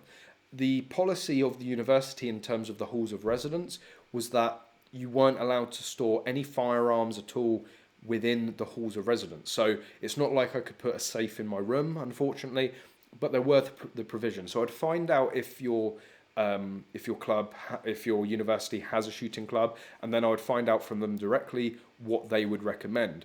I would also look in the local area whether or not there are gun shops. So you could store the guns with a gun shop and then go and pick them up as and when you need. That's a potential option. Other than that, you are going to be fairly stuck. It might get a little bit more flexible for you when you're out. I'm assuming that you're going to spend your first year in halls of residence. That's usually the done thing. But if you move out to private accommodation, there might be the flexibility there. Again, if you're renting, you're going to have to check with your landlord. But some people don't have an issue with it, some do. You might get away with putting a safe in rented accommodation outside of the university campus. So maybe that gives you a few ideas, but get in contact with them and find out if they have a club. Basically, I think that's the best first step.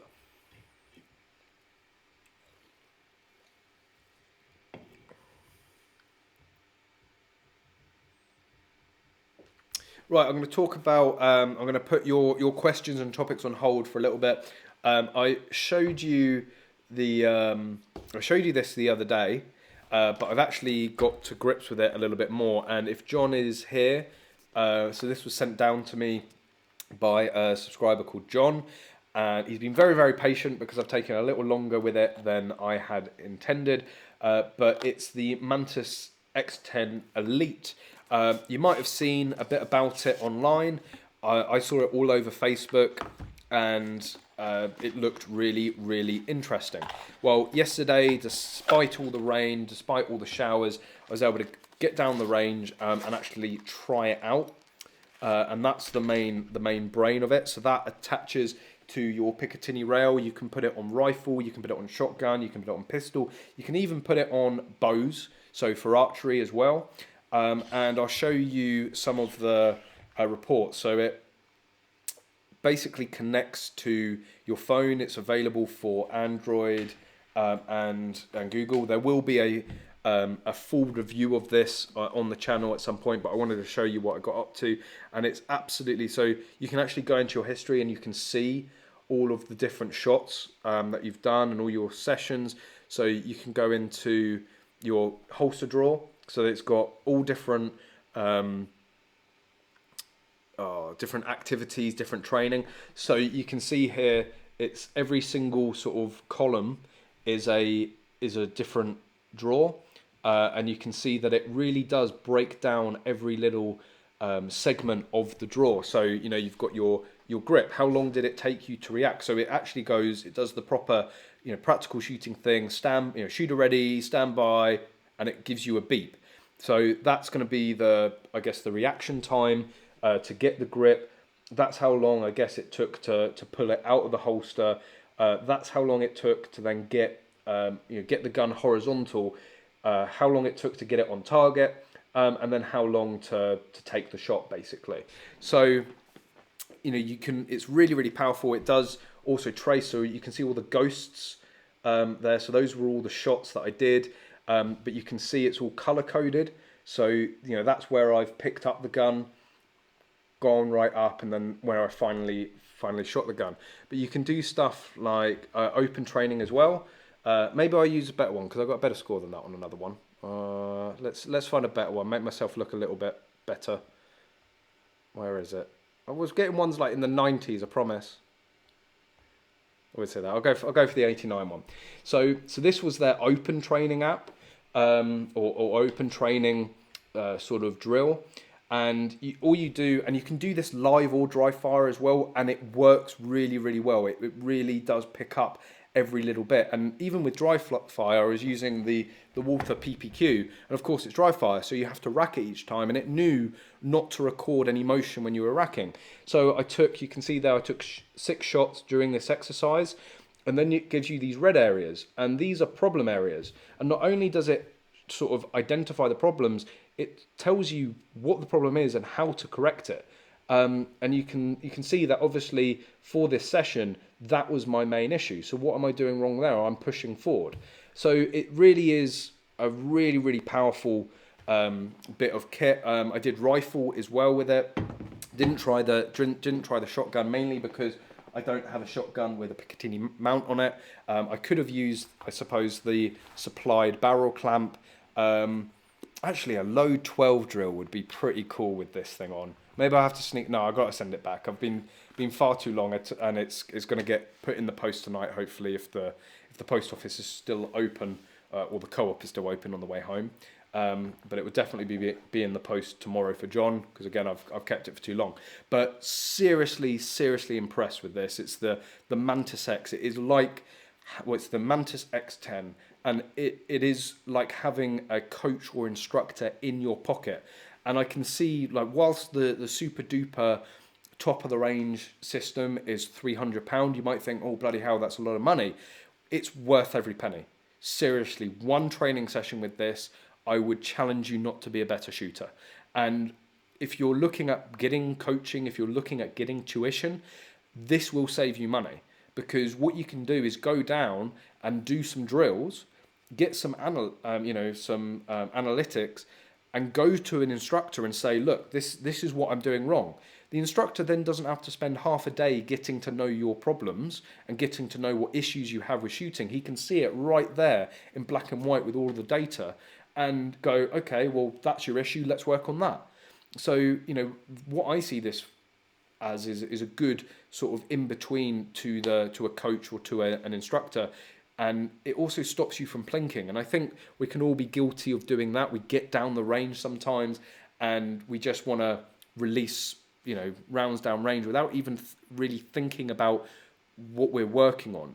You cannot run from this thing. It records every single shot. It records every little bit of movement of the gun. And if you do something wrong, it will pick up on it. So really impressed. There's going to be a full video on it, but you know, I showed you guys the other week, but now that I've really got to grips with it, I can highly recommend it. And I can see Point Blank Simulator, who have got a video of their system recently, and their Mantis UK dealers. Okay. And yeah, so you can sort me out with one of those. I'm very much, yeah, I'm pretty much decided. I just need to be able to, you know, stop being poor, I guess, and just give you the money. So Paul, I might be in contact with you soon then to get one of those, because I can really see stuff for like pistol training here in the UK, which is usually really hard to do. And there's so many facets to pistol in terms of your grip and trigger finger and sight picture and draw and mag changes and all that.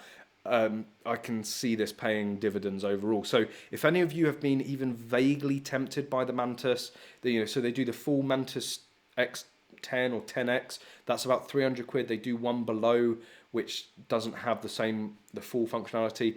That's about £160. I don't know what Point Blank Simulator charges for that for the two systems, but if you're even remotely tempted to get it. Like, I'm not sponsored by them, and I haven't been paid from them. This is, as I said, it's been sent down by a subscriber, and I'm absolutely blown away with it. And then everything pops down into this little case.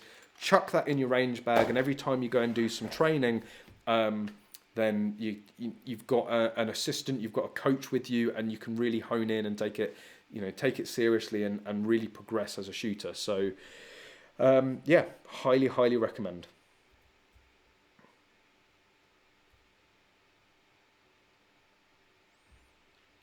He gave you a Mantis X to review. Well, why didn't you review it?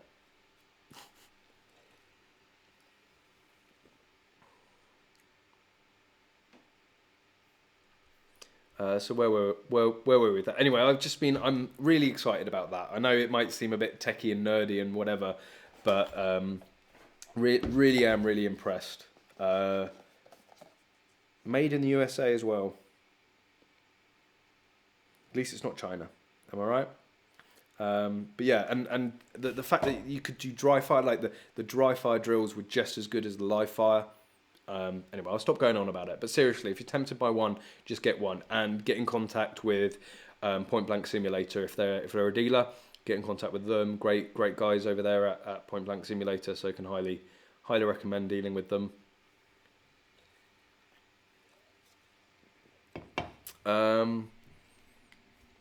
So you guys talking about university shooting clubs? Have I already covered that? Yeah, so I think I think I've been over all of that. So yeah, Amateur Tech is saying, thanks for the advice, no worries. That's why I do this, so I can, quick fire questions like that, and hopefully help you along on your shooting journey. Yeah, it's more of a club run by the students union, but it's legitimate. They pop down to the club I'm a member of bi-weekly. Okay, so you should be able to. Well, if they're using your club, then does your club not have storage? I don't know. I don't know what the situation is.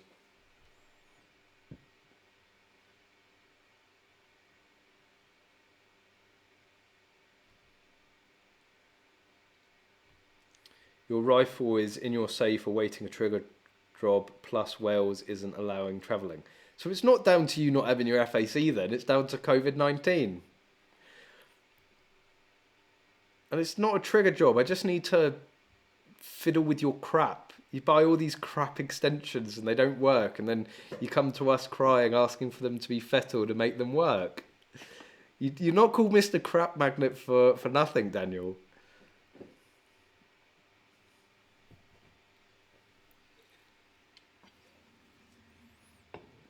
Yeah, G's 1982.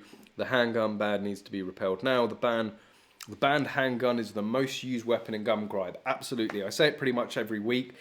40% of all firearm offences are committed with handguns, right? The single largest majority of firearms used in crime are handguns. So what has the ban done? And we all know that gun crime rose significantly after all of the bans. We all know from the video of the Gun Control Network that since the 1920s, every time legislation has been brought in further restricting the use of sporting firearms, gun crime has increased. Like literally, if the complete opposite to what you're trying to achieve. If you want to reduce gun crime, if you want to reduce gun violence, you wouldn't go and do the thing that has been proven time and time again. To increase it, you would try something else, wouldn't you? But what can you say about anti-gunners? What's the saying? the definition of insanity is doing the same thing over and over again and expecting a different result. Like, by that definition, anti-gunners are insane. But I'm sure you don't need me to tell you that. Travis Card, on the subject of licensing, I got my initial FAC 15 days and variation in 5 and 10 days. 5 and 7 days. Yeah, I mean, I know it's possible. I've seen it done. I've heard of it. Unfortunately, where I live, it's just not that way, unfortunately. So, I don't know. Maybe when I put in my application, they make a real big effort. You know, they really want to impress me, and I'll be sat here singing their praises. I won't hold my breath.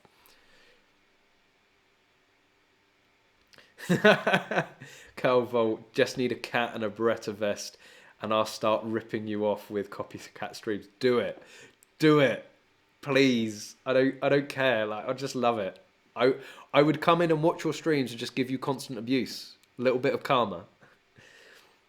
English shooting challenges you to 2-week gun clean up challenge. Do you dare? Lol. Hey, that could be a good charity fundraiser, couldn't it? You know, do one of these long stamina things. I have had this idea and I do want to do it. Unfortunately, it's like with most of my ideas, it comes down to money. It has been a childhood dream and goal. It's a bucket list thing for me to at some point hold a Guinness World Record. Like, I don't care what it's in. I just want to have the Guinness certificate with my name on it for something. And even if it's a team event, like as long as I can say I hold either myself personally or with a team, a Guinness World Record. And I had this idea of the most clay pigeons shot in 24 hours. And everyone that I tell goes, you're absolutely insane. You will do yourself significant damage if you accept that challenge. But that's the fun of it. Like, picking something extreme, picking something that no one thinks is possible, shooting the same target continuously for 24 hours. And I think I worked it out that like 10,000 clays would be doable in 24 hours, just about. With like a 5 or 10 minute rest every hour, because with the endurance world records, they do allow you to have like a food and loo break, but 10,000 cartridges, and this is ignoring training. 10,000 cartridges, even on trade, you're going to be talking what, like 120 quid, the cheapest, 1,000 rate. So that's instantly 1,200 quid in cartridges. Clays you can get, pretty cheap, but a box of 100 is probably going to set you back at about 5 quid. So 50, so that's 500 quid just in clays. Then you're going to need multiple guns, you're going to need multiple traps in case any of them go down. It's all doable. Unfortunately, the nail in the coffin so far has been Guinness World Records themselves, because I actually got in contact with them and to see if this would be something that they'd be interested in, and they're like, yeah, absolutely, but you're doing it commercially. I'm like, how am I doing it commercially? It's like, well, you run a YouTube channel, it's commercially. I'm like, oh, for fuck's sake, like, well, okay, what does that mean? Oh, you have to pay us rights to be able to use the Guinness World Record logos. And I'm like, well, okay, how much is that? And they wanted something like they wanted £1,000 just to review the application.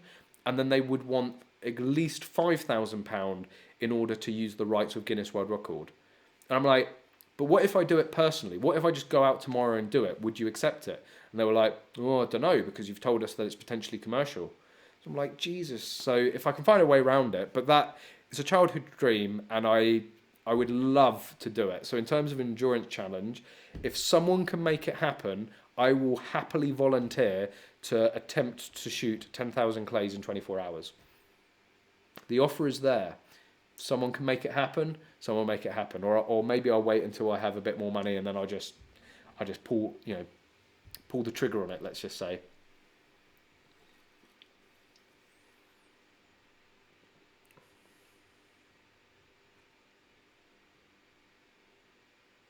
Stephen Wolf, I have an idea. Build a robot that can handle a gun and you wouldn't be breaking YouTube guidance since a robot is not human. But then I would have made a Terminator, right? Like, just think about that. Just think about that for a second. A gun-wielding robot. I'm sure YouTube is going to have some sort of problem. Although actually the way that anti-gun work and gun control works, they're probably going to be perfectly okay with that, aren't they?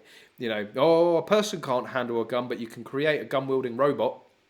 You know, it's just like with the Looney Tunes. Oh no, you can't use a gun, but you can use TNT, knives, scythes, and axes. Like, because they're obviously completely non-violent, and it's not like in the UK we have a far bigger knife crime problem. Anyway.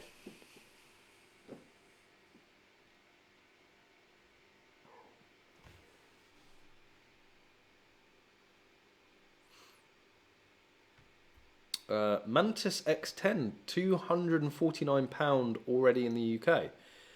That's like at least a good 30 quid cheaper than anywhere else I've seen it, Paul. So yes, might be. Is that including VAT? Because if that's the VAT price, then it drops even lower. I'll be in touch.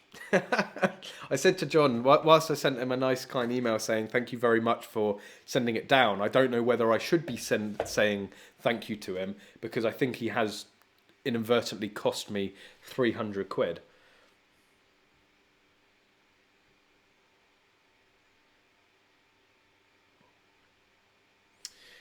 Carl Volt, what practical IPSC matches are special in the UK? I'm starting to do more match director stuff at my club and would like some inspiration.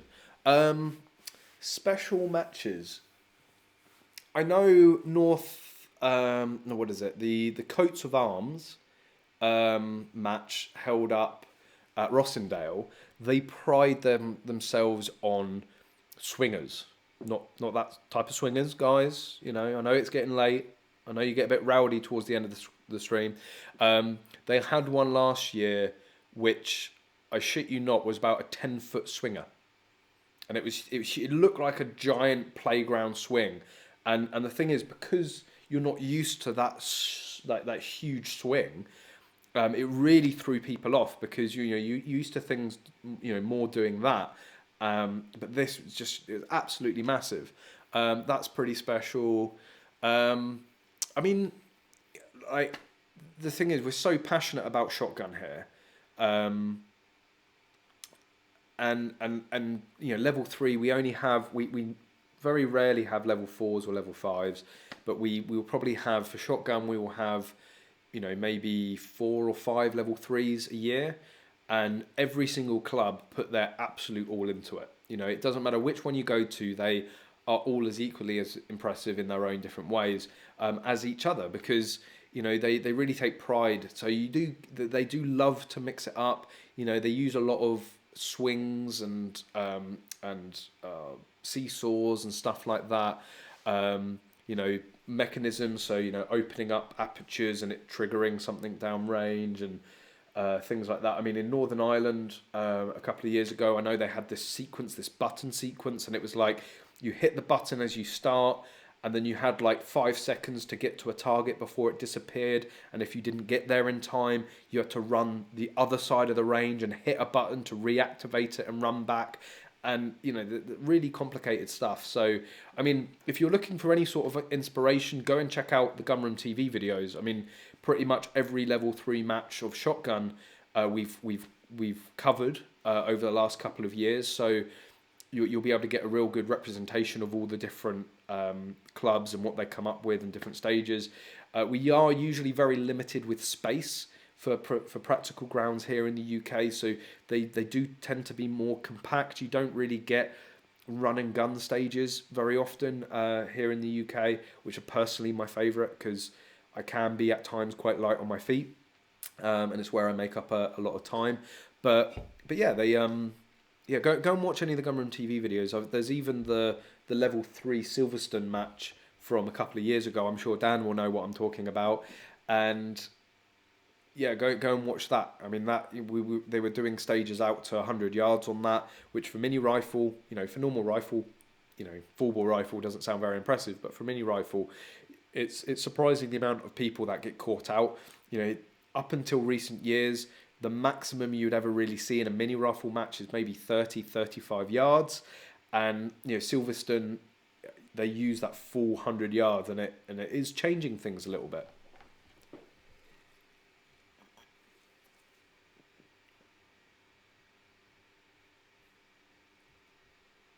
And yeah, so Tom Ellaway already offering an invite there. Come and shoot an FD PC comp. Carl, if you want to come over, like, you've got a place to stay. Like, don't worry about it. We will sort you out. Come over for one of the level 3s, either shotgun later in the year or a rifle level 3 rifle match if they do it. You'd be more than welcome to come and visit, and we will sort you out. We will take you on the range here, and you'll get to see everything in person. So yeah, just hit me up. I'll sort you out. Chris Lewis, are there any courses you can do to enhance the FAC application?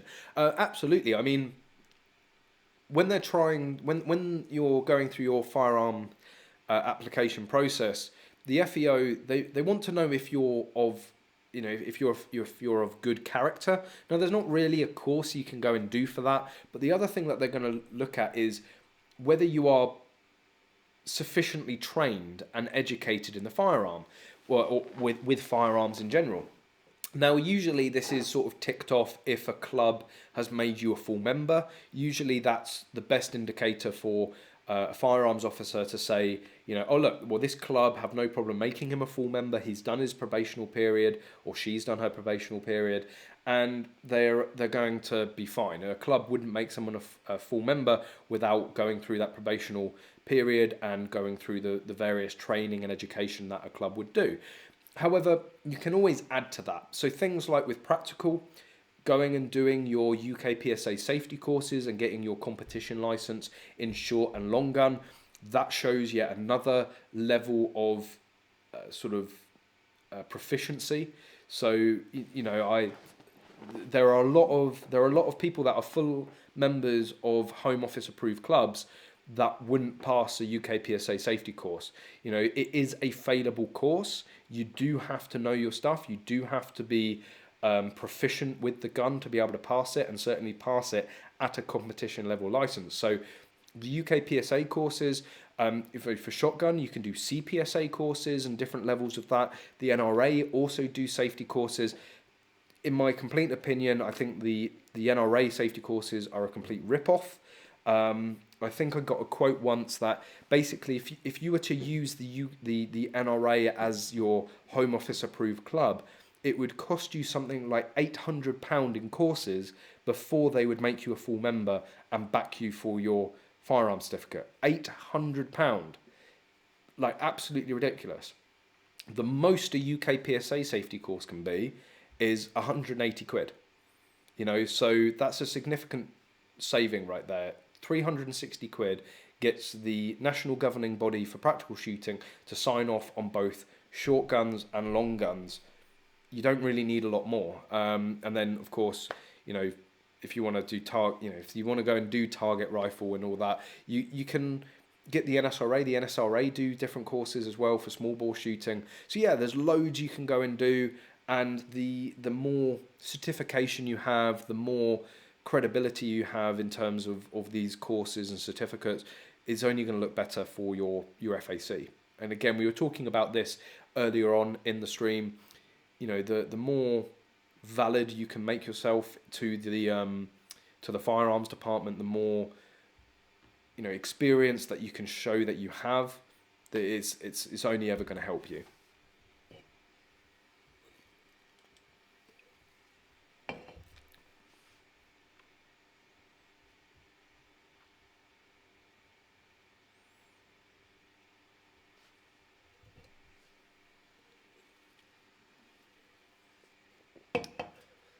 Marcocino, I heard food and lube break. You would, wouldn't you? Yes, sick bastard. Break out an AA12 for that challenge then. No, to be honest, I'd probably use a 20 gauge over and under.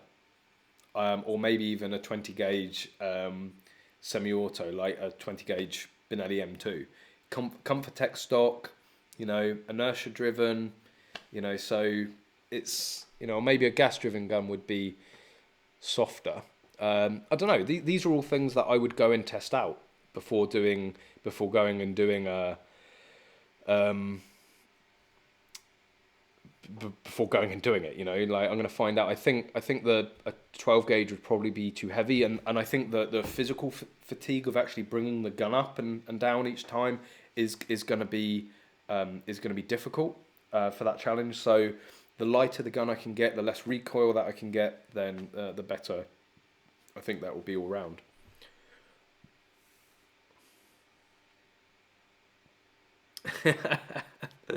Yeah, that's maybe a little bit more there. You can't expect Carl to pay for everything.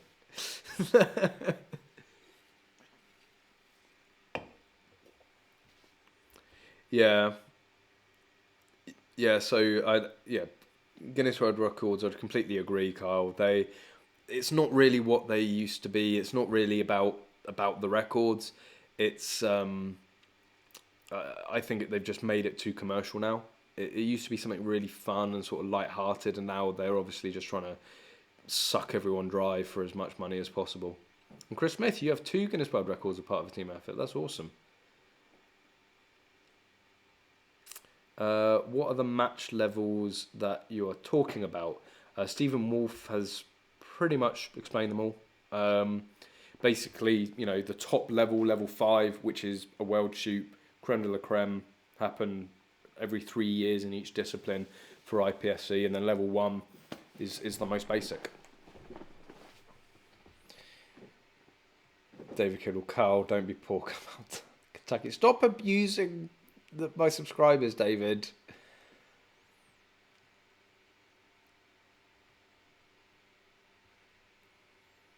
Got to make up for missing Finnish brutality this year. Yeah, you're honestly more than welcome. If you want to come over, let me know, and we will sort something out for you, Carl. Chris Lewis, so does 28 years in the army count, or is that a bad thing? So this is something that I've talked about many times before, and if I'm going to be completely honest, I have to say within the sporting arena of gun ownership, sort of ex-forces don't have the best reputation. You know, I'm sure well, I know you're very well trained. I used to work in sort of a military police field. I know the level of training that you guys get, but some people in the community don't. You know, they're two very different skills. You know, going and shooting someone in a combative environment versus sport shooting. But yeah, in a way, it's going to help because you are going to have basic firearms handling, training and experience. You're going to know your way around a gun. You're going to be most likely fairly accurate with a gun. But then on the flip side, you're used to a gun being used to kill someone. So an FEO might be a bit like, okay, well, where do you stand now? And you just have to probably watch out for something like that. But the fact that you're going to know your way around a gun and be pretty proficient with a gun is probably going to be a plus overall.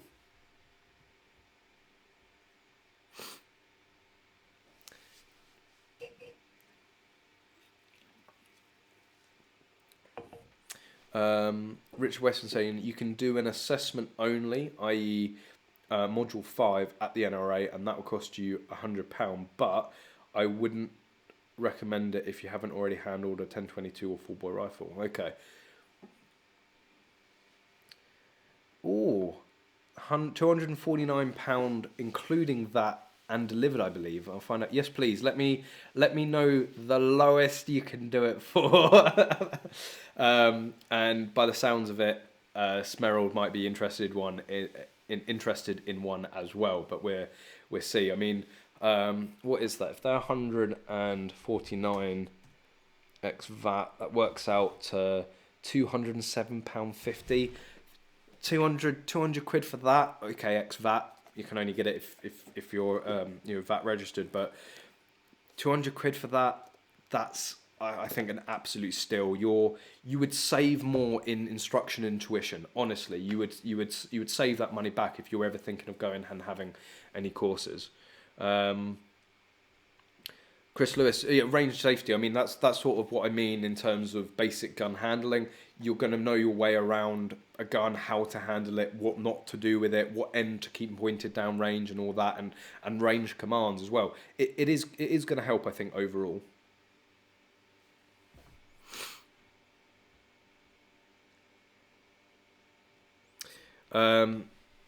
Alberto, IPSC is the closest to real engagement, is it not? Then, no, it's so. This gets a little bit tricky.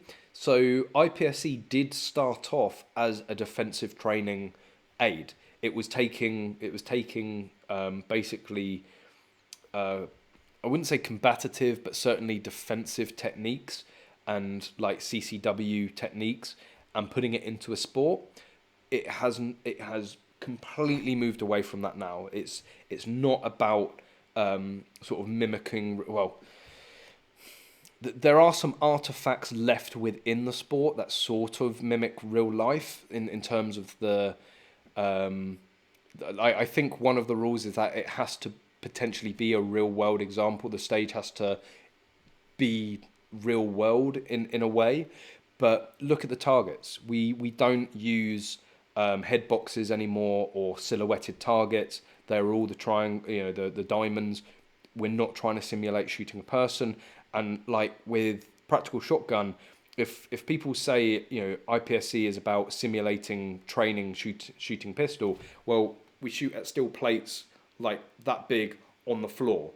So I don't know what that is simulating shooting in terms of a real life environment. But yeah, it's very much moved away from that side of things now. It is a sport in its own right. It's nothing to do with self-defense and and training for real life scenarios. I mean, there is the IDPA, and that very much is about training for real world environments. And what I say all the time is that if you drop an IPSC shooter in a war zone, they won't last very, very long because you present yourself to the target, all the time. You don't worry about the target shooting back at you, so you present yourself in the best possible way to be able to shoot that target accurately and quickly. That's not what you would do in a real sort of combat scenario. You would end up dead very quickly. Mantis group buy. Oh, that's an idea, Chris. Maybe Paul, I will talk to Paul and see if we can do a special English shooting deal. Let's see if we can work something out on that. Oh, my girlfriend's turned up. Hi, Holly. How's it going? Don't embarrass me, please. Please don't do it.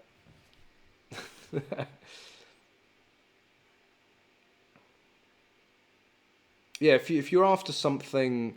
If you're after something to simulate, real world scenario, there is airsoft, IDPA, paintball, all that sort of stuff, but it's not IPSC.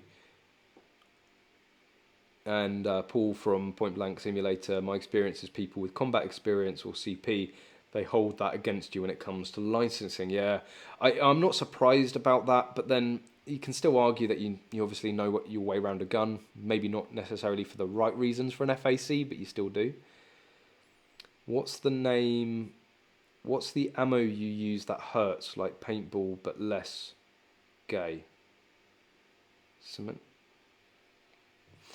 I don't know. I don't know what you're talking about, Daniel.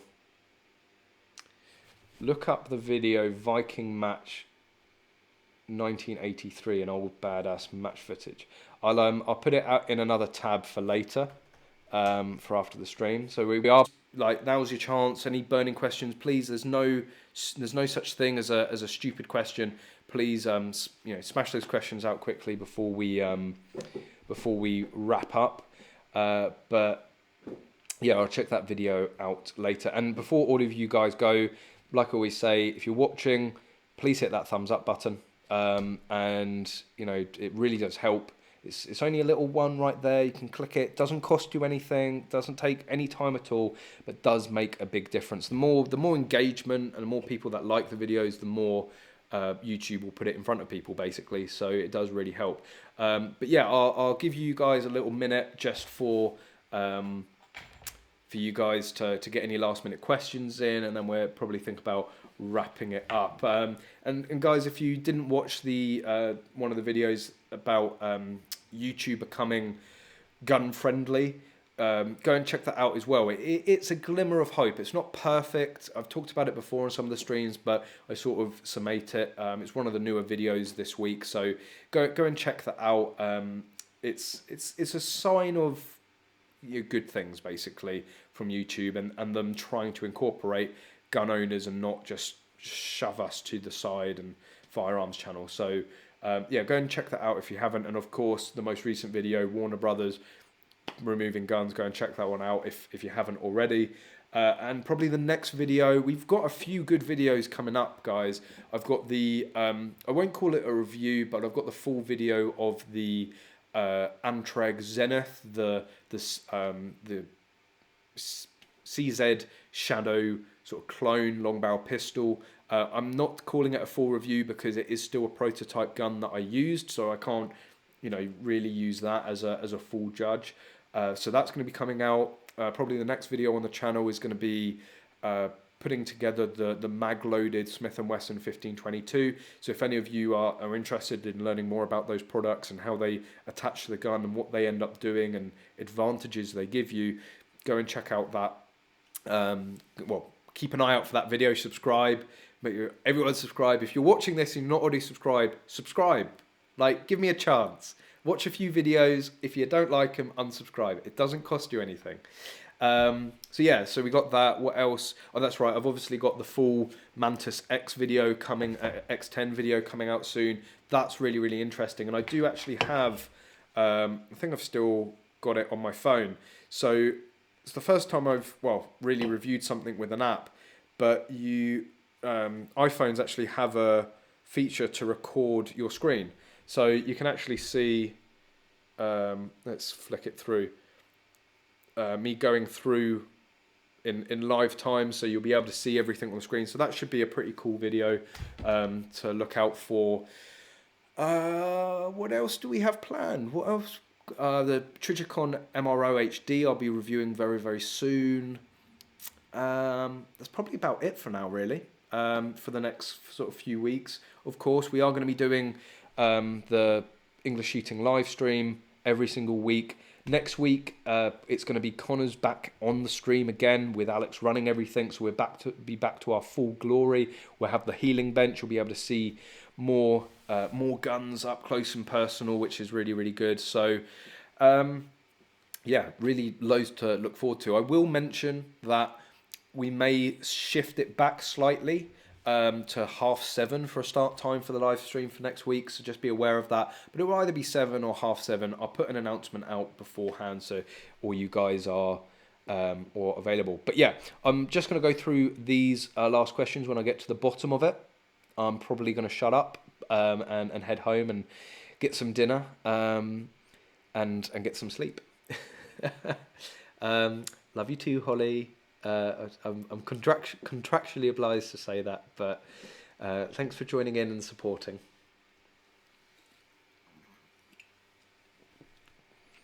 Yeah, Sig Sauer shutting down in Germany. Thoughts? So, is it the end of Sig Sauer? I highly doubt it.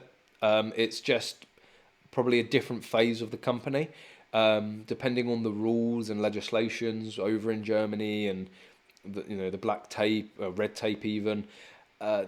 It's probably just most businesses have taken a pretty big hit over the last few months, and they're probably just making sure that they can survive in the years to come.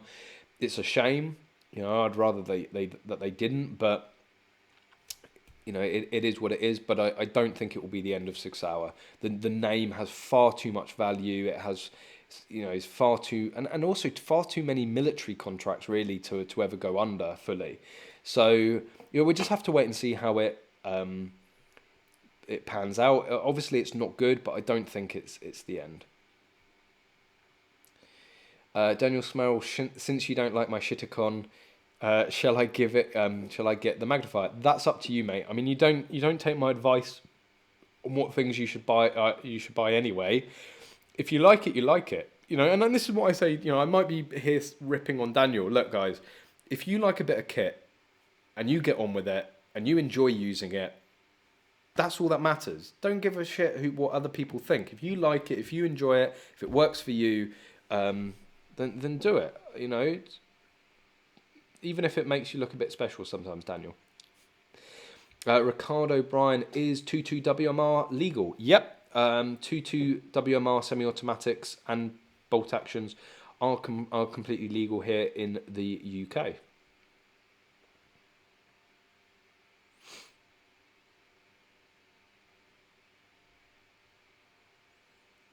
Richard Weston, love to see a video on belts and accessories. Yep. There's a number of people, including David Kiddle, who wants me to do that, and Carl actually, because he wants to know what to take to Kentucky in October. I will get round to doing it. I will tell you what gear I'm taking out there in terms of a rig. I can go over. You know, I've got a shotgun rig now for PSG. I do have my mini rifle rig. You know, it's been a while since I've been fully into competition. I was doing, it seemed like 2 competitions a week at one point, but obviously with the license situation, you know, it's always it's introduced a little bit of difficulties with it. But you know, from this year on, I'm going to be doing absolutely every competition I can. But I can definitely show you my current states of rigs. I have 2 main belts. I have my 2-part ghost belt, and I have a shotgun, you know, mag load Velcro competition belt. The ghost belt, I do need to pick up another 2-part belt because I'm always chopping and changing the ghost belt. I either use it for mini rifle, and therefore I just pretty much have 2 mag pouches on it, and then sometimes, you know, pistol, so I end up having to put a holster and then pistol mag pouches on it.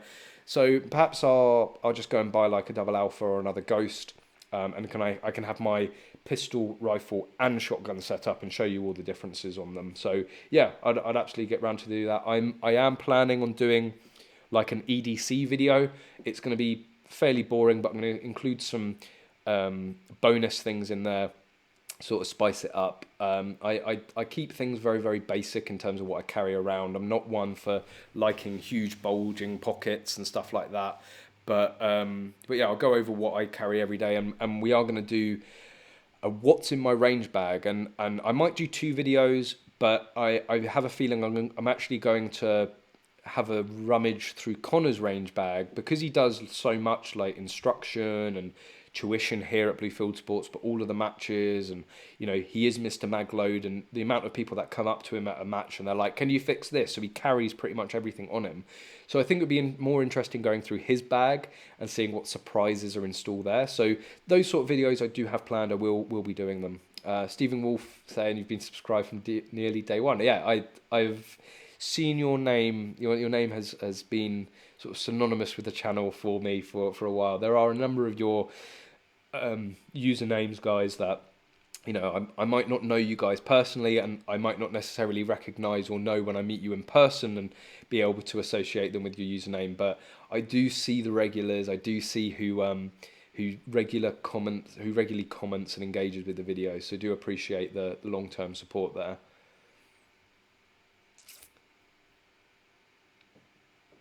Daniel Smell, don't review until it's exchanged. Well, hurry up.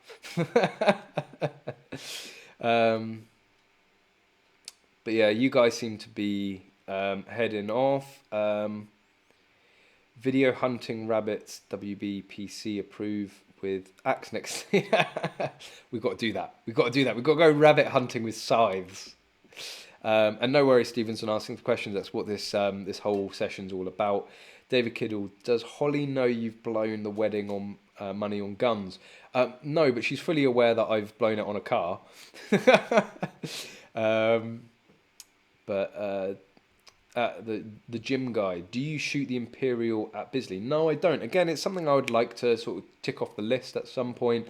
I don't find target rifle shooting hugely engaging, if I'm going to be completely honest, but I will get into it at some point. I will, you know, take part in a serious competition. I'm just very much focusing on the practical shooting at the moment. I bet Connors keeps Werther's original in his range bag. There's far worse things in there. Trust me. But there, I'm probably going to wrap it up there, guys. So again, anyone that hasn't given this video a thumbs up, this stream a thumbs up, please do. If you are just finding it, if you've just tuned in and you think, God, this looked like such an amazing stream, I wish I could watch it again, well, it's your lucky night, because once this stream has ended, it will be available to watch again if you want to go through any other bits, rewatch bits, or you want to watch it all the way through. So yeah, make sure you hit the thumbs up button. Please subscribe if you're not already. Give the channel a chance. We do some amazing stuff occasionally, most of the time. But yeah, we'll be here, same place, roughly the same time next week, either 7 o'clock or 10:30 for Connor's and I sort of reunion. And Alex is well working it, so very, very much looking forward to it, and we'll be up close and personal with guns once again.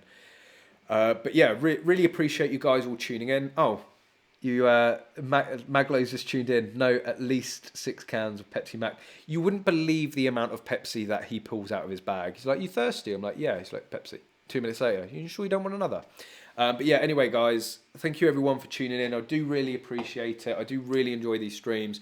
So yeah, thanks for coming along and getting involved. And also, of course, a big thank you to everyone that has given donations, that helps support the channel, buy new equipment, make bigger and better videos. It's even if it just covers the ammo, it helps just do as much filming and shooting as possible for you guys, and share as much as possible. So yeah, keep safe, you know, keep well, guys.